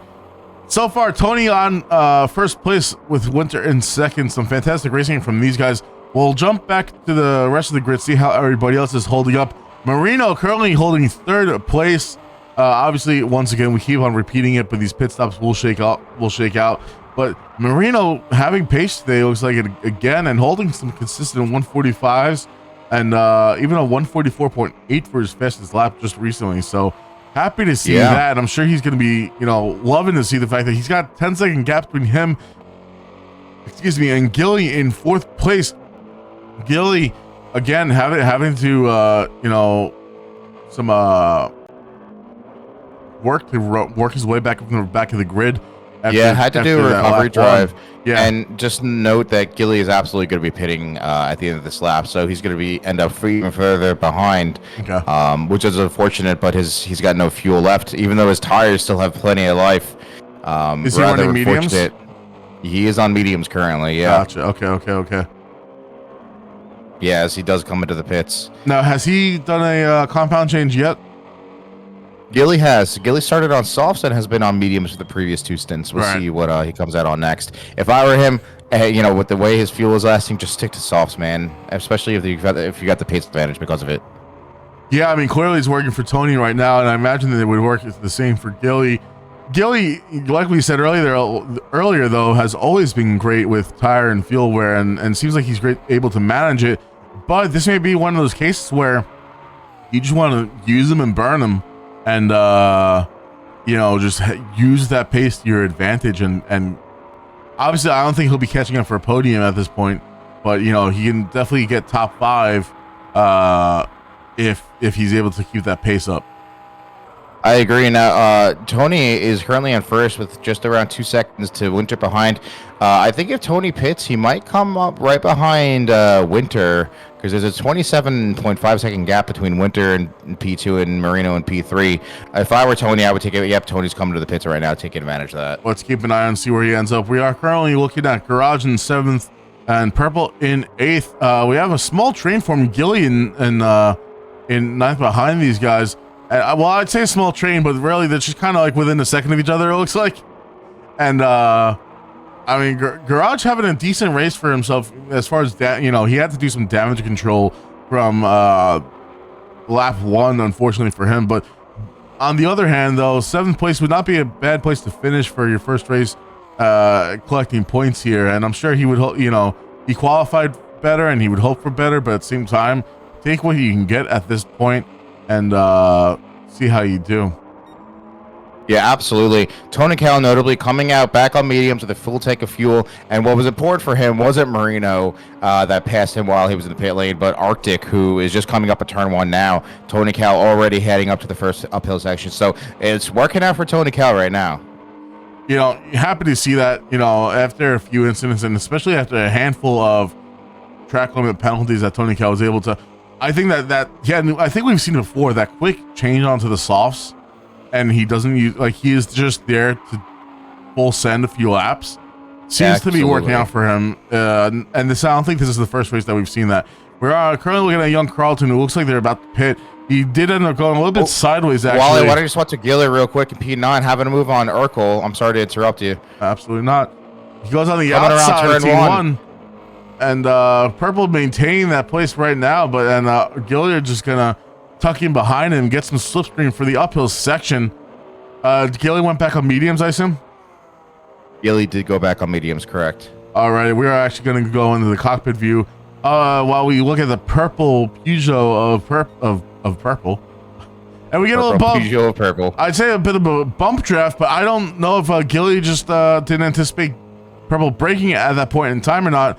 Almost running onto the grass, but he's able to stop himself before he goes that, and he's not going to get a track limit penalty. Good for Gilly. Unfortunately, now he does have some more work to catch back up to Purple, but obviously he did it before. He will be able to do it again, as we see Winter in the pits now and Marino in the pits now. So I hate to keep jumping back up to him, but we're gonna jump on board with Tony. I want to see where Winter ends up after Tony is crossing the start finish line. And this is going to be close between them. This is going to be extremely close. I saw the gap between them, and yeah, I mean Tony's out in first right now. He's in the pit lane. Exit the pit lane. Oh, Tony Cal's got to be so happy about that. But Arctic is now right there. Arctic on softs, notably 3/4 of a tank of fuel. He is in this fight right now, and absolutely loving to have caught right back up with that pit stop from Winter. Yeah, I'm sure he's happy. I mean, you never want to see the rear end of a car too much. But, oh man, that was a last second. I don't know if he was thinking about bump drafting him or what, but he goes ahead, takes second place away from Winter. Now, obviously, he was able to carry that much more speed from turn 1 onto the uphill compared to Winter, who was exiting the pits, and that's basically why he passed him. But Winter, obviously, going to tuck in behind Arctic and try to hold on. Arctic, though, you said is on those soft tires, am I right?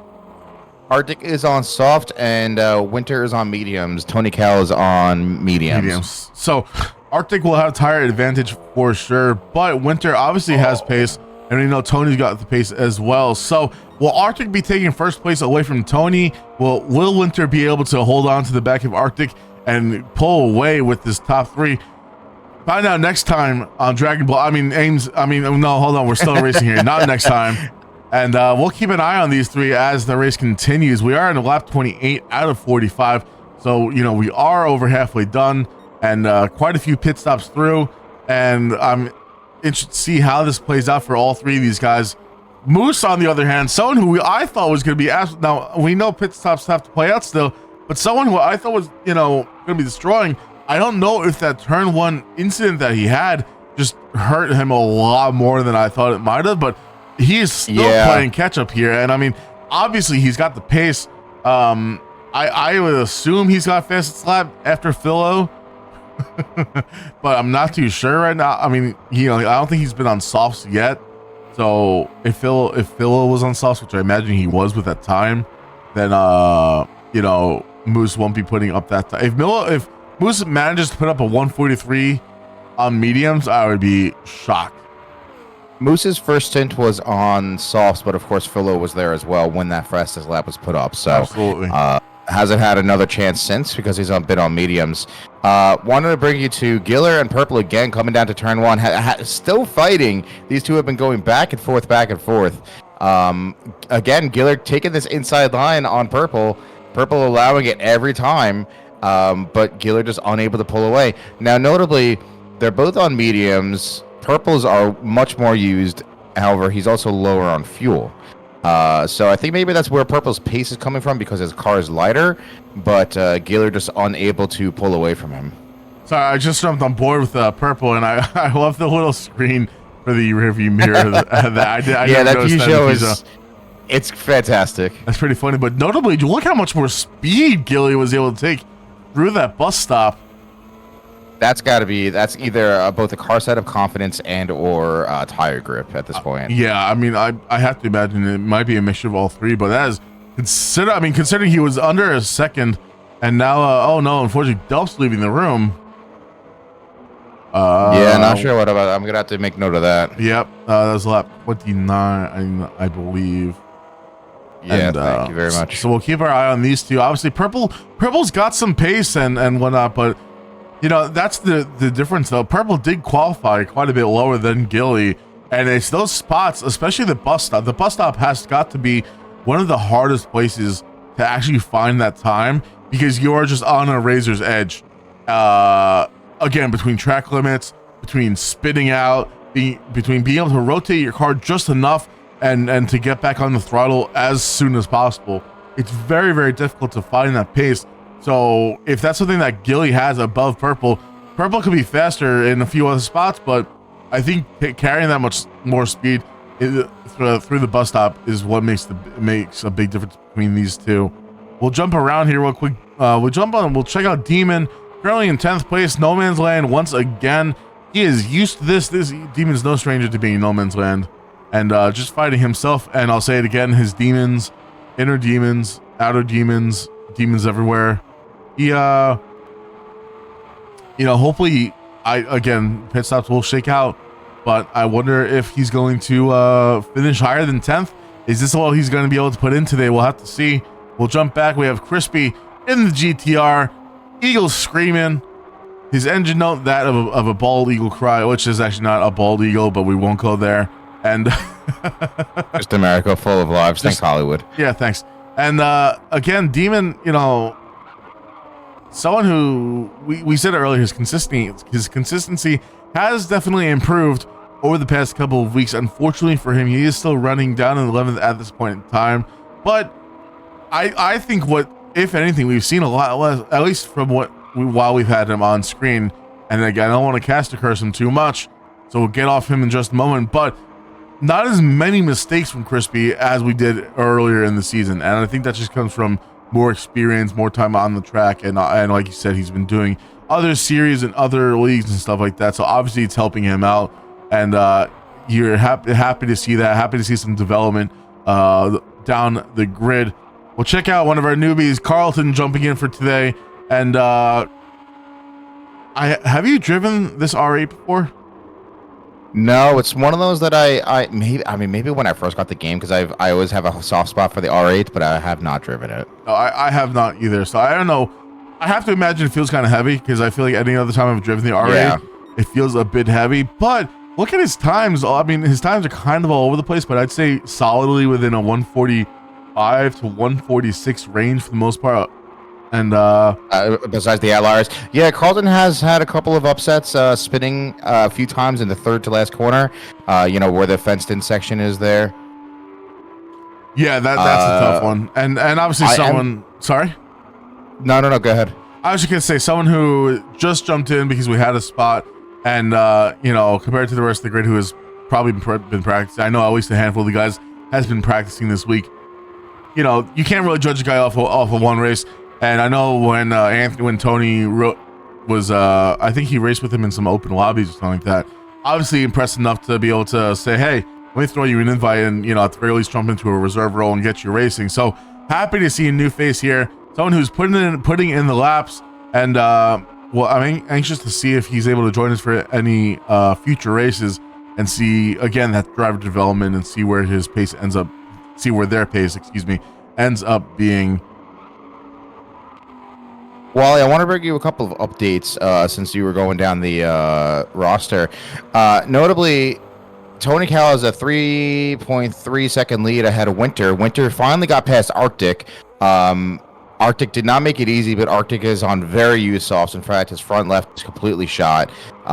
He's going to be having a pit. And actually, Mooseman is catching up to Arctic slowly but surely now, as he's got fresher tires, allowing that more grip and more speed. So Arctic's going to be pitting, I'm sure, at the end of this lap. He doesn't want to. Notably, on the Giller v. Purple fight, I didn't catch it. I think Purple must have had a moment, though, because before Purple pit, Gilly had a 7-second lead on him. And Purple pit is now in P12. Yeah, I saw that before we swapped. So, unfortunate for Purple.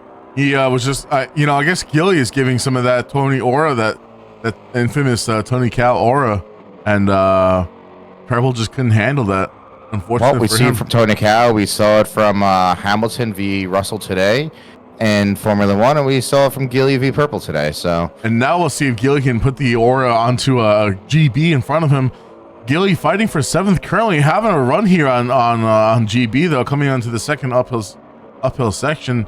And, man, Gilly's looking fast today. It's unfortunate that he got both of these drivers both got caught up in that lap 1 drama, which unfortunately, we don't have the eyes and the ability to make judgment calls here live, but we'll have to see how it, turns out after the race, if there's any sort of incident reports and everything else. But these two should probably be further up than they are. I'd say. Oh no, it's Gilly. Oh, Giller. Oh, that's upsetting. Gilly, let me focus on GB real quick. See if we can cause a bit of chaos. Now Gilly looks like he escaped with no damage, but obviously that gap is now 1.5 seconds. Notably, I predicted Arctic to pit. Arctic did not pit, and I don't know why. Because it's similar to what happened with him versus Tony Cal. Like, he's got to see the time tumbling between him and the driver behind him. And I understand he still has fuel. He's got a quarter tank left, but his front left, which takes a beating around here if you didn't know, it's completely red. I don't know. It's shocking to me. Whereas someone like Carlton pit again just now. I don't know if they're pitting just because they wanted to try softs or not. But they're pitting almost too frequently, and I feel like Arctic might need to pit 1 or 2 laps before he actually is. So, just surprising to see. I mean, listen. I trust Arctic over myself as a driver. I still am going to question it though. Yeah, that's interesting to see from Carlton. Obviously, it's tough when you're in the back, and maybe you're not really racing anybody. Maybe he's just trying to get a feel for it. If this is something where he's going to be able to join in for more races, try to get a feel for now where you're really not losing out on anything, as we do see Arctic going into the pits now. Let's see where he's going to the pits now. Out. Noticeably, there was a 3-second gap to Moose as Arctic was entering the pits. So that gap was 7 seconds previously, and it was cut over in half. So again, surprising to see, but maybe Moose has maybe Arctic has a strategy we don't know about. But I'm sure Moose is very happy to be back on podium currently. He is gonna have to pit soon. He's got almost no fuel left, but I'm sure he'll take what he can get. He's gonna be pushing like hell currently. I'm sure. Yeah, I saw Arctic just having a few moments there before he pit, and unfortunately for him, I suppose that's part of what gave Moose the time back to catch up a bit more. Looks like Arctic may be exiting the pits here soon. Is he going to be ahead of Garage Beers? No, it looks like he is not. No, but Gilly is fighting to get ahead of Garage Beers. Gilly going on the outside of a long turn 1, going wider, going faster. He's now got the inside coming up the hill, and that's it. He's got there, but the NSX, while maybe not the fastest in a straight line, he's got the toe now. I don't think this fight is over for Garage Beers v. Gilly. No, I don't think so. Obviously, Gilly, had a moment before, but he was able to catch up and capitalize and pass Garage Beers once again. See Garage Beers maybe go, oh man, okay, so again, Gilly able to somehow rotate that car and just make a straight line out of this. I don't know how he's doing it, but it looked like maybe Garage Beers just had a bit more. He couldn't rotate the car as effectively as Gilly was able to, and therefore he was carrying less speed through that bus stop. But we're coming up here once again to the uphill section, and Gilly both these drivers look pretty quick, but Gilly seems like he's on it right now. He is heating up, as they say.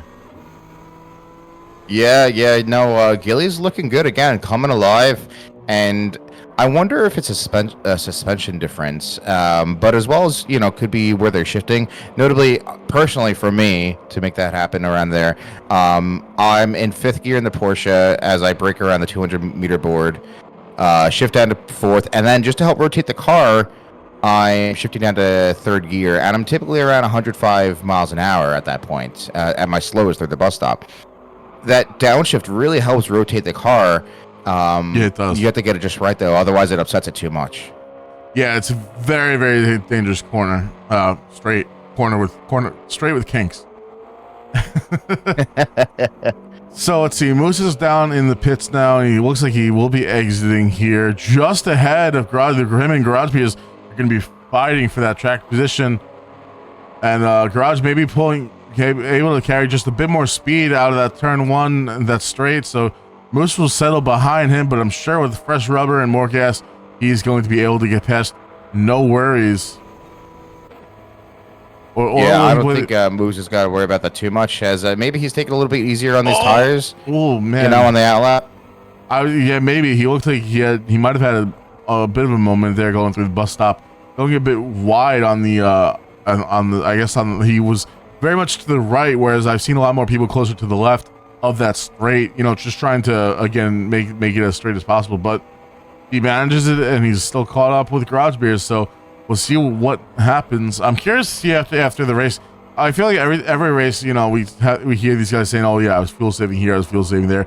It's obviously hard to tell without the HUD up on the screen, and we're not in cockpit view with these guys constantly, so I have to imagine, I know the NSX is not the fastest car on a straight, but I wonder if Garage Beers is doing any sort of fuel saving.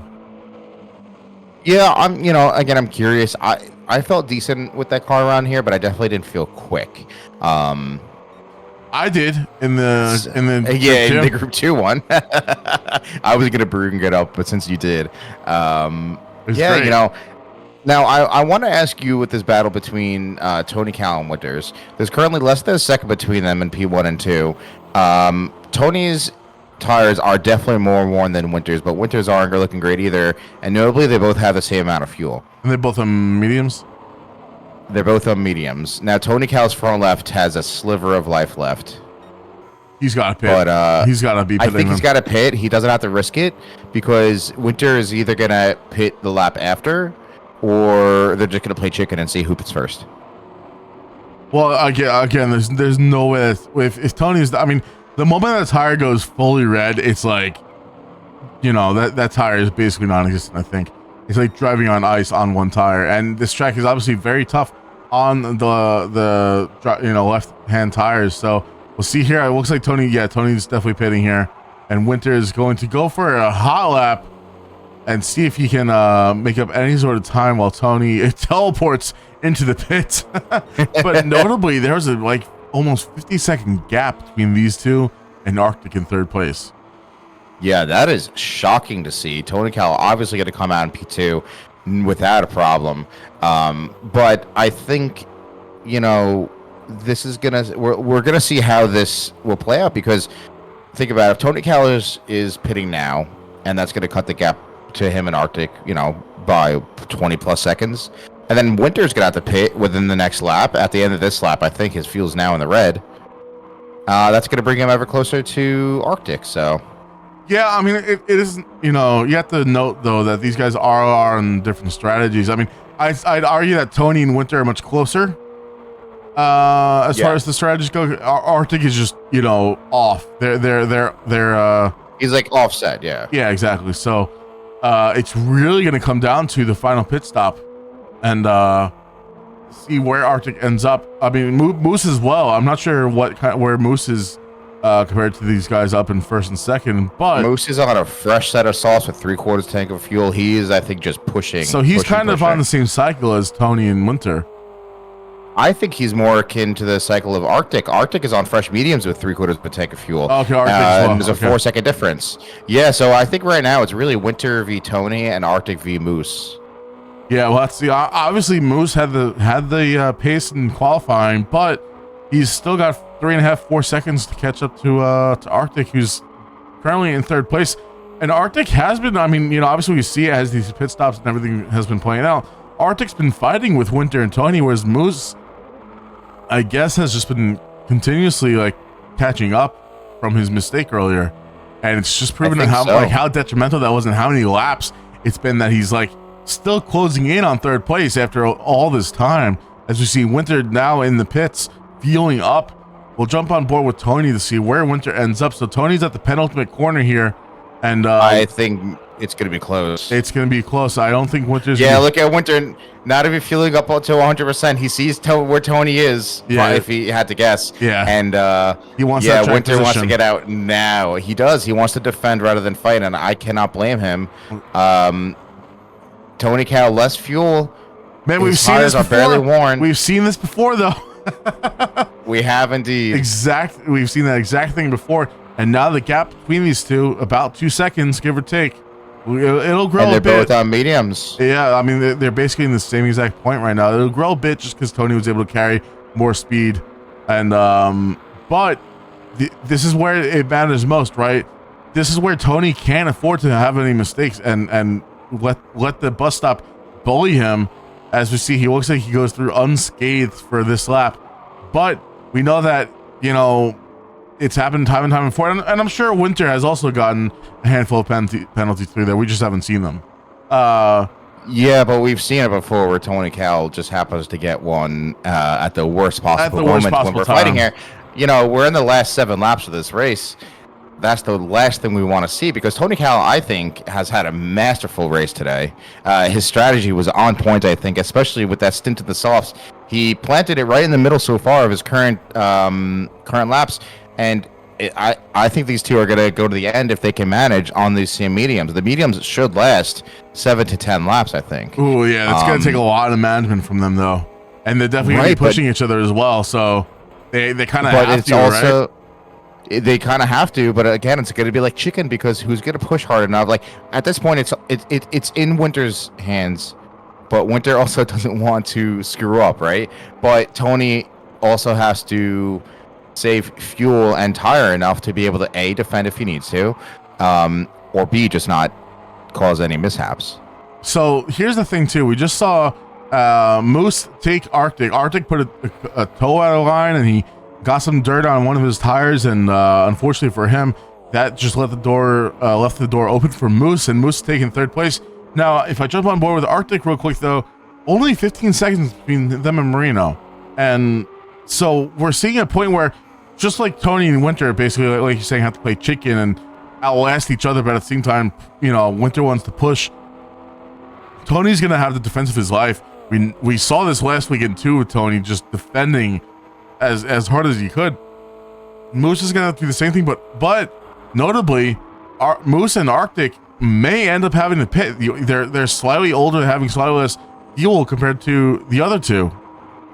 Well, especially the fact that Moose is on softs, man. Yeah, and Arctic is on mediums. So Moose is not in a great position to keep P3. I don't think so. If you're a Moose, do you pit now?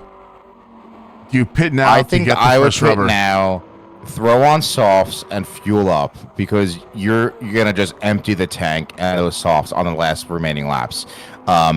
Because again, if Arctic is right there and Marino is 15, 16 seconds behind them, Marino is notably also on softs, so he's not gonna.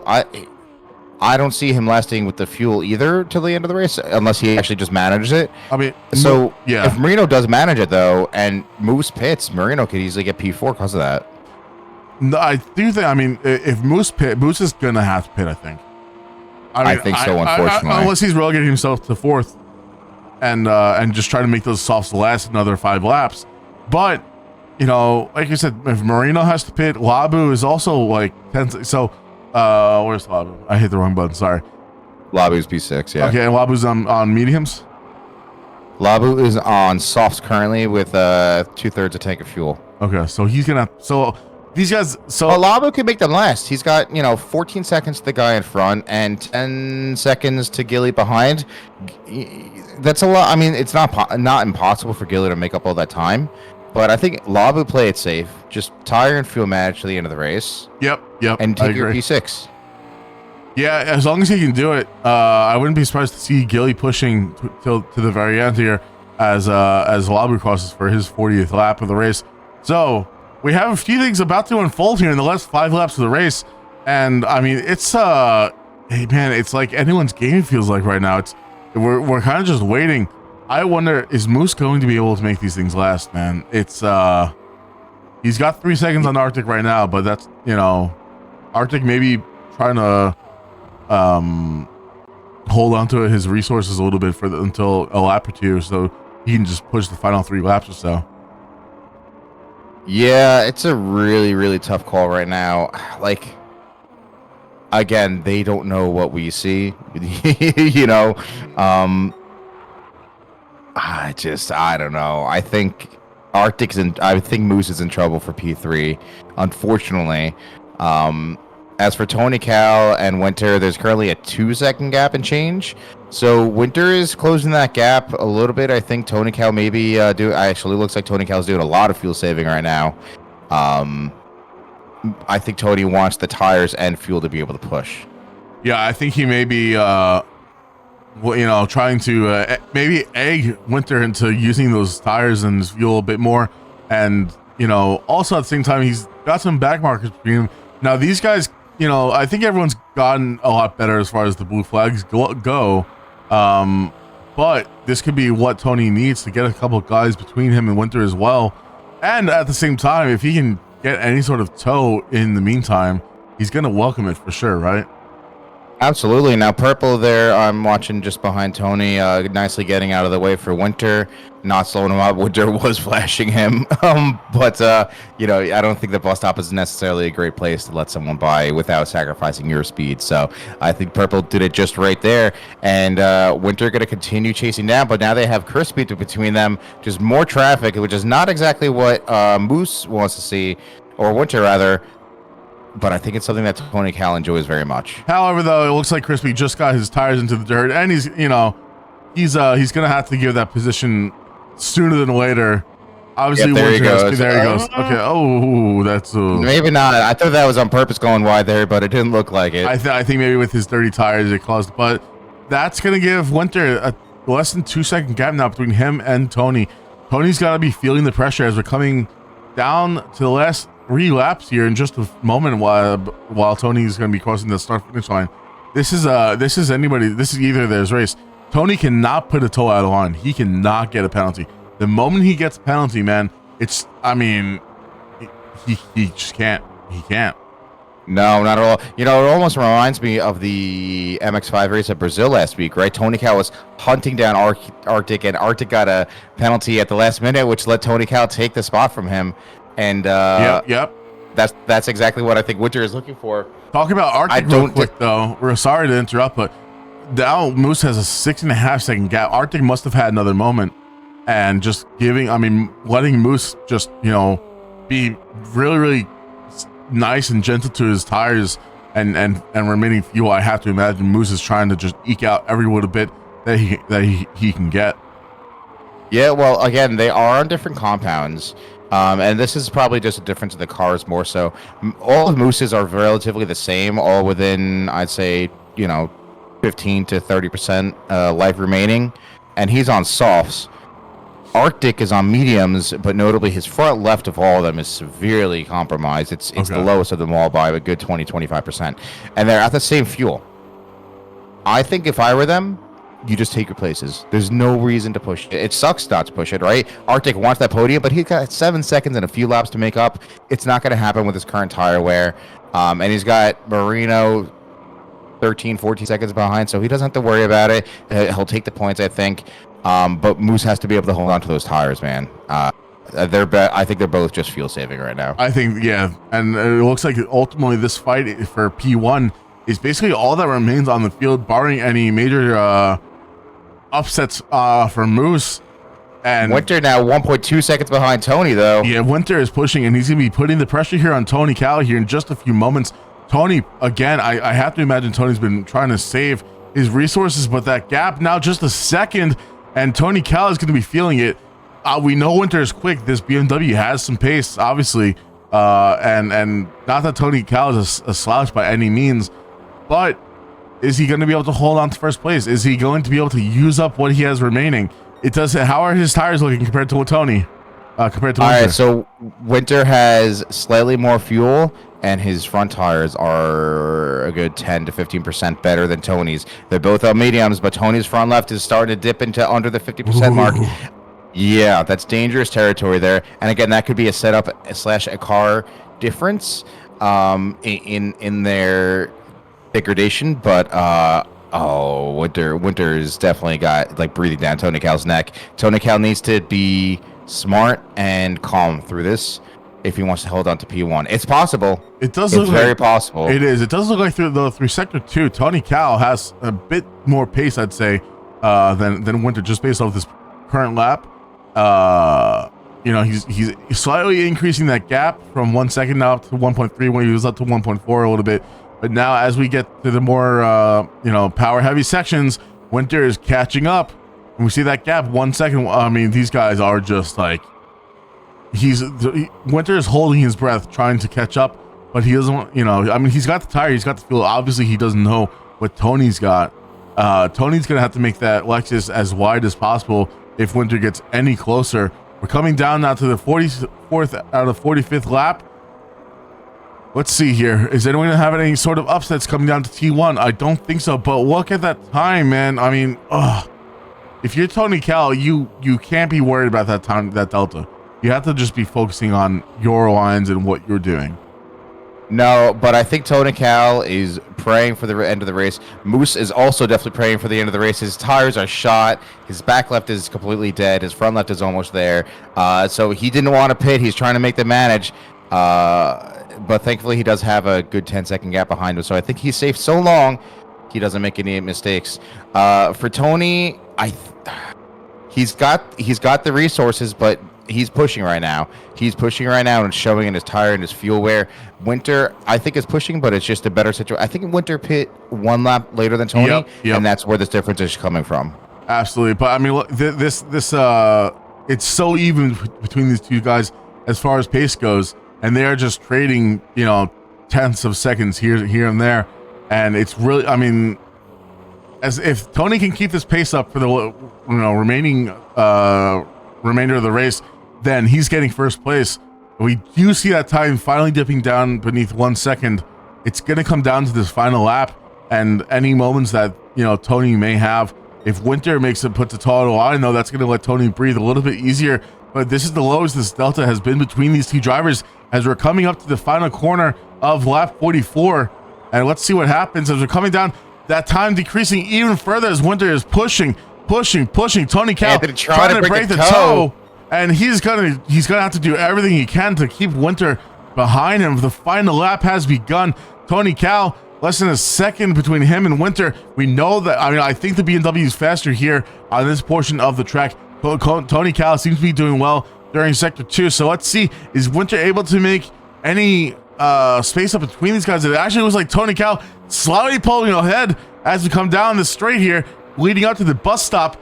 Tony Cal, oh man, these guys are just going back and forth. Yeah, but Tony Cal's got Sector 1 and 2 in his hands, I think. Sector 3 is where it seems like Winter is making up the most ground, but I don't know if that's going to be enough to take this place right now. It might be in a few laps, but not right now. As Tony Cal's fuel starts entering the red, he, again, has planned this almost perfectly, it seems like. He's held onto his fuel. He's held onto his tires for this point. He knew it was coming. He knew Winter was not going to let this go. And Winter, again, not far behind in terms of fuel and tire wear. Winter may have been able to push a little bit more soon. I'm not too sure how much he was trying to save. Obviously, again, he doesn't know exactly what Tony's running with or how much saving that Tony was doing. But you can see this time coming down even further, almost half a second down between these two as we're coming up to the last few corners of our race here at Watkins Glen. Winter flashing his lights to Tony, egging him on to go even faster. These guys, it's going to come down to the last corner. Make sure, and listen, I don't think there's going to be any further mistakes here from these guys.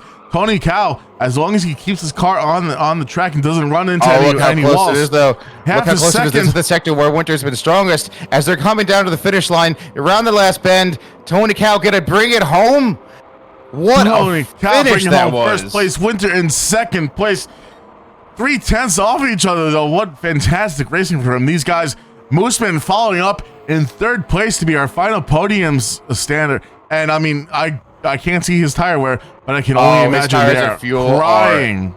They are dead. There is nothing left. Arctic's front left is dead. His fuel he's got nothing left. Actually quite a few drivers have almost nothing left in their tires and tanks, which means they did a good job in planning it, but maybe could have used a pit stop 1 or 2 laps later. Marino coming down the main line now. Again, nothing left of his left tires. Fuel's down to nothing. Labu going to finish up in P6 barring anything.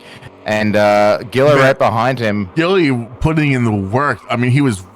Gilly, if he had another lap or two, I guarantee he would have made that move on Labu. But Gilly going to be taking home 7th place. We're on board now with Garage Beers holding 8th place. Honestly, Gilly, not too shabby for GB or Gilly, given that their races were definitely severely hurt by the first, the incident in lap 1. And let's see, we got Demon. P9 looks like he'll be finishing up here. Not a terrible finish for Demon. Unfortunately, he was running higher for quite a bit until he had that moment and where he was facing the wrong way on the track. Yeah, it's unfortunate for Demon, but again, I think he held his own. He did a good job. Did the best he could there. Marino with the P5 finish, though. That is fantastic for him. Happy to see that. Yeah, that was a great finish for Marino. Really held his own at the race. But congrats to Tony Cal, our race winner, taking home first place. Let's jump into the results page real quick. We have to figure out who had the fastest lap aside from Philo, because obviously Philo doesn't count. He left the race early anyway. So let's see. Tony Cal with 143.5. Moose faster, 143.518, and I can guarantee that Moose is going to be taking home. The Moose taking home the pole position, extra point, and fastest lap. If I have to, I'll check the next page. Yeah, that's correct. Yeah. So if Moose didn't have that accident exiting T1, I think this race would have been different. I think Moose probably would have finished first. And it's funny to see that both McLarens were most upset by that too.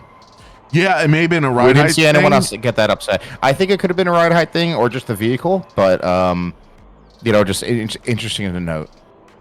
Yeah, absolutely. And I mean, kudos to all of our drivers here. Arctic, honestly, Arctic as well, having a very solid race. Coming home P4, he was fighting with Moose for a bit. And we saw him, I mean, Arctic didn't qualify in the top 3, but he was fighting with those guys for quite a bit with Winter and especially Winter. I feel like we saw a lot of fighting between those two drivers.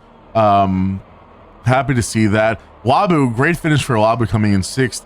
Gilly and Garage Beers again, I said it before and I'll say it again.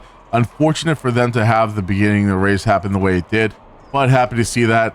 Demon saying 1 mistake halfway through the race. Yeah, Demon, we thought for sure you were having a great race, and then unfortunately you were facing the wrong way, and that was that. But you still finished P9. That's a good recovery. Purple coming home in P10 with the Peugeot.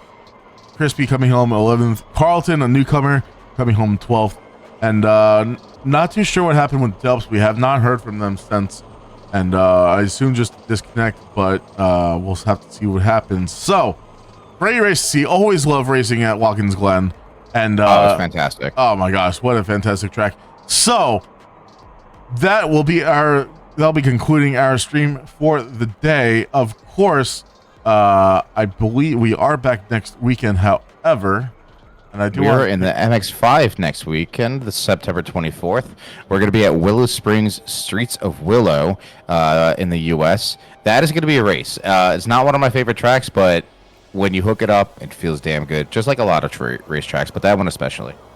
Yeah, Willow Springs, it's a tough one to hook everything together, and but when you do, it feels really good. When you don't, it feels absolutely horrible. Can be said about a lot of tracks, but that one in particular, I feel I have a hard time getting a hold of. But we'll see how our drivers do in the MX5s. And other than that, you can catch this if you didn't catch all of the race, or if you were racing yourself, of course. You can catch our VOD up on YouTube. It'll be uploaded either later today or tomorrow. And if there's any sort of highlights, be sure to clip him, and then we might put a video together for this one. But otherwise, we are out of here. Everyone take care. Have a fantastic evening, or if it's evening already for you, I mean, have a great day, I guess. We'll see you next time. Thanks, everybody. Cheers, everyone.